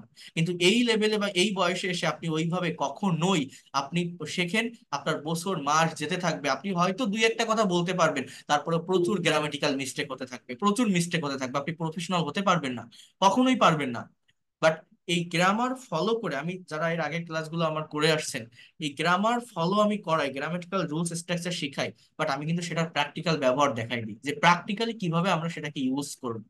তো এই দেখেন, এইখানে আমার কিছু সেন্টেন্স আছে, আমরা বাংলা এই ধরনের কথা বলে থাকি, বাট এটা ইংলিশে আমরা মানে কোনো কিছু বাংলায় ভাবলে ইনস্ট্যান্টলি ইংলিশে কিভাবে ট্রান্সলেট করা যায় একটা কথা, সেটা আমি যদি আপনাদের একটু দেখাই, এরকম 10টা কনভারসেশন যদি আপনি অ্যাটলিস্ট প্র্যাকটিস করতে পারেন রেগুলার ওয়েতে, আপনি বিশ্বাস করেন এই জায়গাটা থেকে আপনি ওভারকাম করতে পারবেন, যে কোনো কিছু বাংলায় ভাবলেই ইনস্ট্যান্টলি সেটাকে ইংলিশে বলতে পারবেন। এগুলো প্র্যাকটিসের উপর ডিপেন্ড করে। যেমন দেখেন, মা এবং ছেলে দুইজনের ভিতরে একটা কনভারসেশন, এবং এগুলো কিন্তু খুব ইনফর্মাল কনভারসেশন, ফর্মাল না, যেগুলো আমরা ডে টু ডে লাইফে বলে থাকি সেই ধরনের কনভারসেশন। মানে ফর্মাল কনভারসেশন কাকে বলে জানেন? ওই যে 9, 10 বা 11-এর বইতে থাকে না, যে now write a dialogue between you and your friend about tree plantation. হ্যাঁ, বলছে hello Rakib, hello Rahima, how are you, I am fine, what do you do, what are you doing now, do you know the important of tree plantation, yes tree gives us shade, shelter and oxygen. It also gives us fruits. We should avoid cutting down tree, or just we should make conscious people about cutting down tree. এই যে বিভিন্ন ধরনের conversation থাকে, যে writer conversation about bad habit of smoking, do you know smoking causes cancer, এই ধরনের formal না, কিন্তু এই যে কনভারসেশন গুলো দেখছেন এগুলো খুবই ইনফর্মাল কনভারসেশন, যেটা আমরা আমাদের ডে টু ডে লাইফে অ্যাজ ইউজুয়াল ব্যবহার করে থাকি। তো এইটা কিভাবে করা যায় খেয়াল করেন। মা এবং ছেলে, মা ছেলেকে বলছে, আজ তুমি এত সকালে উঠলে কেন? এখন এটার ইংলিশ কি হবে এটা দেখার আগে আমাকে কি বুঝতে হবে এটা টাইমিংটা কেমন, কোন টেন্সে এই সেন্টেন্সটা লেখা আছে। কেউ বলতে পারেন যে এই সেন্টেন্সটা আমার কোন টেন্সের সেন্টেন্স? আজ তুমি এত সকালে উঠলে কেন, হু ক্যান সে, কে বলতে পারবে বলেন? Present tense. Present tense. আর কেউ বলেন, আনমিউট করে দিয়েছি, বলেন। কি পাস্ট কি? একটা টেন্সের বিভিন্ন ক্লাসিফিকেশন থাকে, ইনডিফিনিট না কন্টিনিউয়াস না পারফেক্ট, কোন টেন্স? কি টেন্স বলেন, কথা বলেন। কি Past present? perfect tense. Past perfect tense. আর কেউ? So indefinite. কি indefinite? Present. Present perfect tense. Present perfect tense. দেখছেন এতগুলো মানুষ আছেন, 107 জন, বাট কতটা দুর্বল আমাদের দেশের স্টুডেন্টরা এই ল্যাঙ্গুয়েজে। সিম্পল একটা সেন্টেন্স আপনি কিন্তু বলতে পারতেছেন না। এটা পাস্ট ইনডিফিনিট টেন্সের সেন্টেন্স, পাস্ট পারফেক্টও না, প্রেজেন্ট পারফেক্টও না। প্রেজেন্ট পারফেক্ট হতো এরকম হলে, যদি থাকতো তুমি এত সকালে উঠেছো কেন। পাস্ট প্রেজেন্ট ইনডিফিনিট যারা বলছেন এই আজ শব্দটা থেকে, আজ, কিন্তু আজ তো প্রেজেন্ট টেন্স না। প্রেজেন্ট টেন্স হচ্ছে প্রতিদিন। প্রেজেন্ট ইনডিফিনিট টেন্সের স্ট্রাকচার কি জানেন? প্রতিদিন কেউ কোনো কাজ করে, রেগুলার ওয়েতে কেউ কোনো কাজ করে, কোনো একটা কাজ করা কারো হ্যাবিট। আমি যদি বলতাম তুমি প্রতিদিন এত সকালে ওঠো কেন, তখন এটা প্রেজেন্ট ইনডিফিনিট টেন্স হতো। কিন্তু এখানে উঠলে কেন, কাজটা শেষ, কমপ্লিট, আবার একটা টাইমের মেনশন করা, এজন্য প্রেজেন্ট পারফেক্ট টেন্সও লেখা যাবে না। অতীতের কোনো কাজে যদি কাজটা যদি রিসেন্টলিও হয়, কিন্তু যদি একটা টাইমের মেনশন করা থাকে তাহলে সেটা পাস্ট ইনডিফিনিট টেন্সে লিখতে হয়। এবং এটা একটা কোশ্চেন। তো কোশ্চেন কিভাবে তৈরি হয় জানেন? আগে ডাব্লিউএইচ ওয়ার্ড, তারপর অক্সিলারি ভার্ব, তারপর সাবজেক্ট, তারপর মেইন ভার্ব। এটা এরকম ভাবে লিখতে হবে যে হোয়াই, এরপর পাস্ট ইনডিফিনিট টেন্সের কোশ্চেন করতে গেলে ডিড এর ব্যবহার করতে হয়। হোয়াই ডিড ইউ, এবার main verb, get up, why did you get up so early in the morning today, why did you get up so early, এত সকাল, so so early in the morning, অথবা just এই morning টর্নিং লাগে না, why did you get up so early today. দেখেন একটা সেন্টেন্সের সাবজেক্ট আর ভার্ব যদি আপনি সঠিকভাবে বসাতে পারেন, আপনার সেন্টেন্স অটোমেটিক্যালি কারেক্ট হয়ে যায়। এবার ছেলে বলছে যে মা, আজ আমার পরীক্ষা দিতে যেতে হবে। কেউ বলতে পারেন এটা কোন টেন্সে আছে?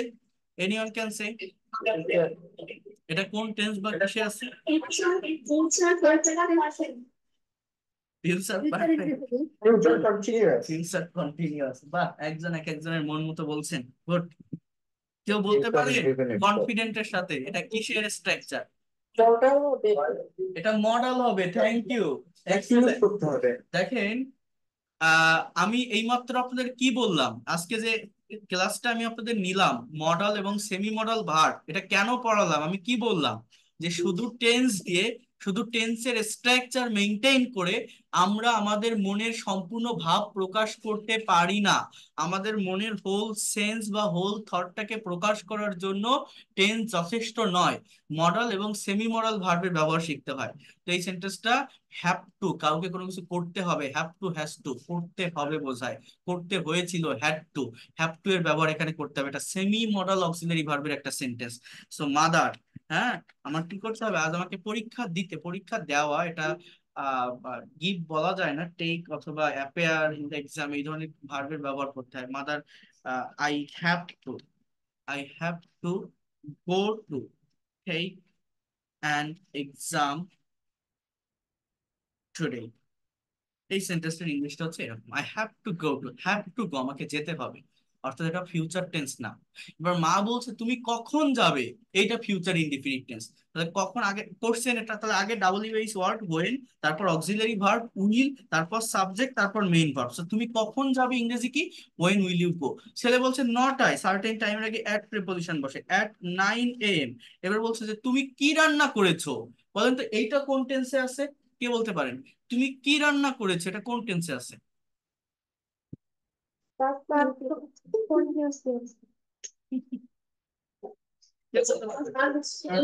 tense. Past perfect. Past perfect tense. মানে আপনারা কি সত্যি টেন্সে এত দুর্বল, আপনারা একদমই জানেন না? আমি আমি জানি না, আমি বুঝতে পারতেছি না। এটা পাস্ট কেন বলছেন? পাস্ট পারফেক্ট কাকে বলে? পাস্ট পারফেক্ট ইউজই হয় না কোনো ল্যাঙ্গুয়েজে। কোনো স্পিকিং বলেন, রাইটিং বলে, পাস্ট পারফেক্টের কোনোদিন কোনো ব্যবহারই হয় না।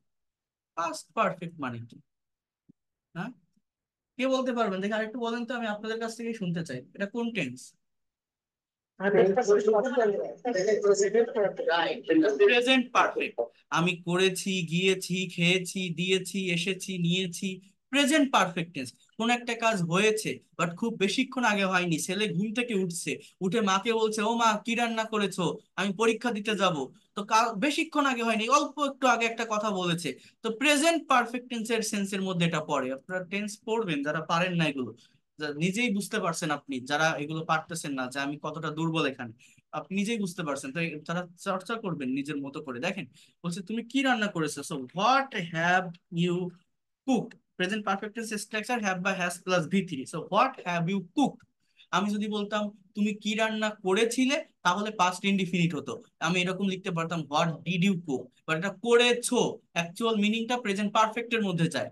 হ্যাঁ, তো হোয়াট হ্যাভ ইউ কুক। মা বলছে আমি কিছুই রান্না করিনি, তাহলে জাস্ট ওইটার নেগেটিভ, হ্যাভ এর সাথে নট বসালে নেগেটিভ হয়ে যায়। I have not cooked anything, কিছুই।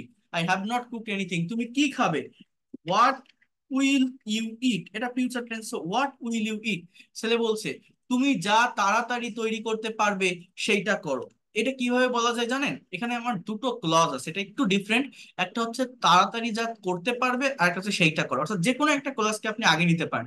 আর আরেকটা কথা বলি, আমার এই সেন্টেন্স গুলো যখন আমি ট্রান্সলেশন করব, হুবহু আমার যেটা বাংলা আছে সেটাই যে ইংলিশে করতে হবে, বিষয়টা কিন্তু এরকম না। আমার সেন্সটা বুঝে, সঠিক টাইমটা বুঝে লিখতে হবে। আমি আমার যারা পেইড কোর্স করে, যারা পেইড কোর্সে আছে, যাদেরকে আমি এগুলো প্র্যাকটিস করাই বা শিখাই, আমি সবসময় কি বলি জানেন? আপনি যদি টাইমটা ধরতে পারেন, মানে জাস্ট টেন্সটা যদি বুঝতে পারেন, আপনি যেটা বলবেন সেটাই রাইট। একটা সেন্টেন্সকে বিভিন্ন ভাবে ট্রান্সলেট করা যায়, বিভিন্ন ওয়েতে করা যায়। ইংলিশে ভুল বলতে কিছু নেই, যদি সঠিক ভার্বটাকে আপনি বসাতে পারেন। অর্থাৎ আপনি পরের ক্লাসটা আগে আনেন, আপনি এইভাবে বলেন, পলাইটলি বলেন যে প্লিজ ডু ইট, সেইটা করো। Whatever you can prepare quickly, তুমি যা তাড়াতাড়ি তৈরি করতে পারবে।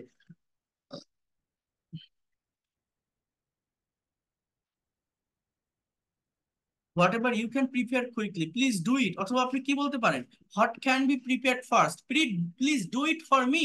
বিভিন্ন ভাবে একটা কথাকে বলা যায়, একটা সেন্টেন্স ট্রান্সলেট করা যায়। এবার মা বলছে পরোটা খাবে কি, will you eat paratha, or you can say will you eat bread. হ্যাঁ, ব্রেড, তুমি কি পরোটা বা রুটি, এটা আমরা বলতে পারি। হ্যাঁ, এরপর বলছে যে না, ওটা খেতে ইচ্ছা করছে না। তো কোনো কিছু খেতে ইচ্ছা না করা, জানেন কিসের ব্যবহার হয়? ফিল লাইক এর ব্যবহার করতে হয়। No, I don't feel like, I don't feel like to eat eat, I don't feel like to eat eat. মা বলছে দইও রয়েছে। বলেন তো দই ইংরেজি কি? Who can say? দই ইংরেজিটা কি? দইও রয়েছে, দই ইংরেজি কি? Yogurt বা curd, right. So you can say yogurt is also ready, is also, দইও রয়েছে, ইংরেজিটা কি? yogurt is also ready। এবার ছেলে বলছে না মা, কোনো তরকারি রান্না করো। no mother, cook some curry, or you can say make some curry, or make some vegetable, বলা যায়। মা বলছে কি তরকারি তুমি বলো। দেখেন, আমার যে ঠিক এইটাই করতে হবে এরকম না, আপনি নিজের মতো করে করেন। যে what kind of curry will I cook? What kind of curry will I cook? Please tell me. Please tell me, মানে কি তরকারি তুমি বলো। আমরা এইভাবে লিখতে পারি না একটু ব্রড ব্রড করে? What kinds of curry will I cook, please tell me. ছেলে বলছে পালং শাক আর আলুর তরকারি। বলেন তো পালং শাক ইংরেজি কি? কে বলতে পারবেন?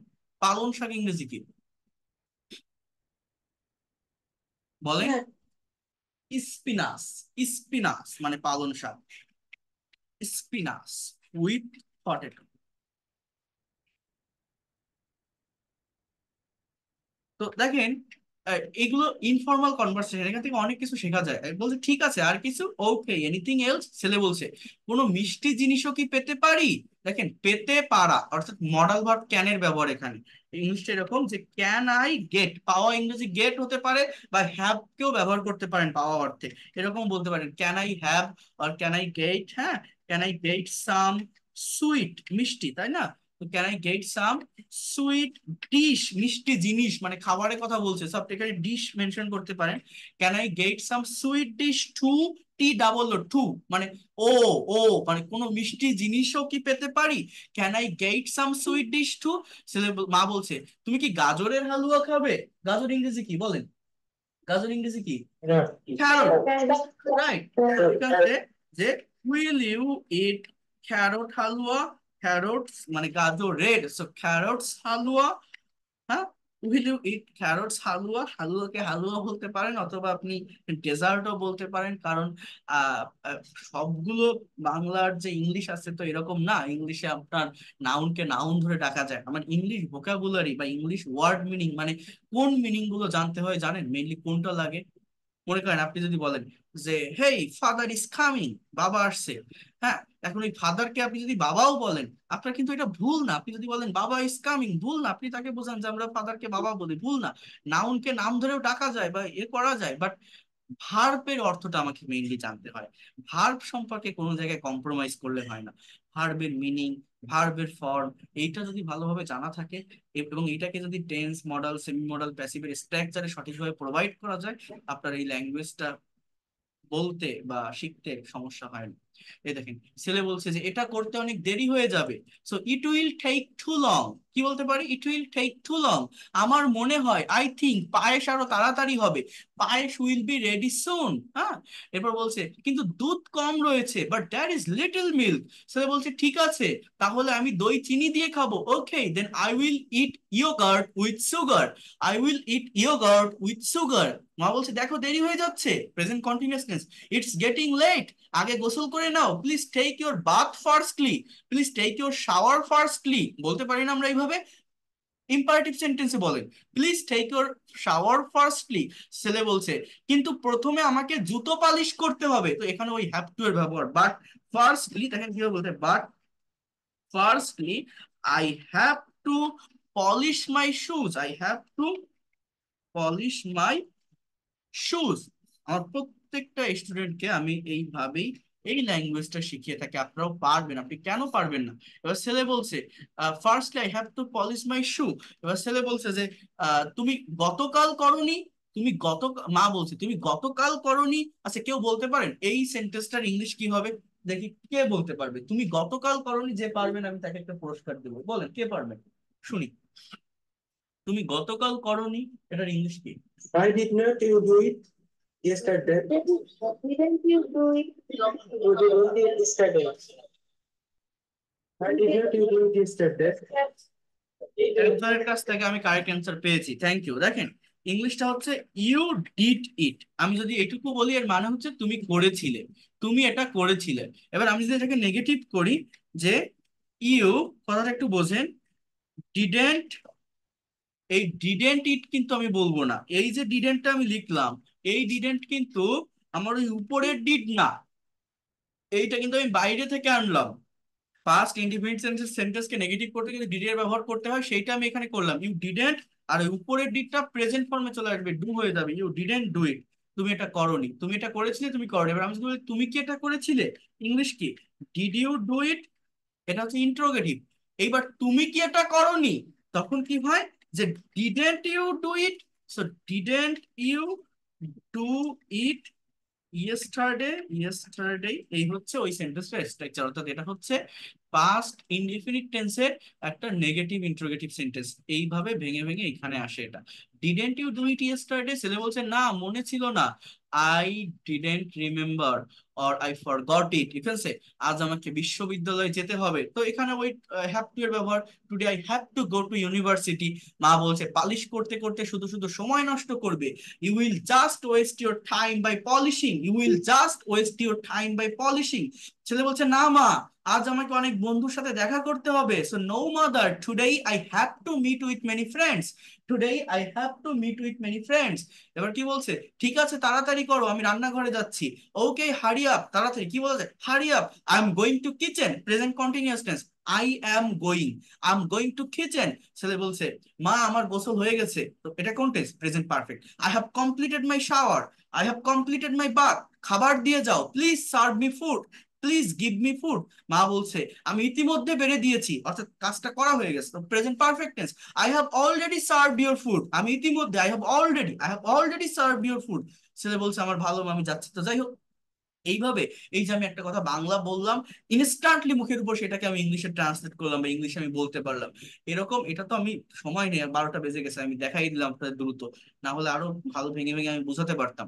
তো এরকম ইনফর্মাল কনভারসেশন যেগুলো আমরা আমাদের ডে টু ডে লাইফে ইউজ করে থাকি, অ্যাটলিস্ট 10টা কনভারসেশন যদি আপনি এইভাবে প্র্যাকটিস করেন, সেন্টেন্স পড়বেন, অর্থ বুঝবেন, ভার্বের কাছে আসবেন, টাইম বুঝবেন, সঠিকভাবে ইংলিশে সেটা লিখতে পারছেন কিনা সঠিক টেন্স মেনটেন করে, এরকম 10টা কনভারসেশন প্র্যাকটিস করবেন, আপনি নিজের ভিতরে কনফিডেন্ট পাবেন। আপনার নিজের মনে হবে যে না, আমি কোনো কিছু বাংলায় ভাবলে সেটাকে ইনস্ট্যান্টলি ইংলিশে লিখতে পারতেছি বা বলতে পারতেছি।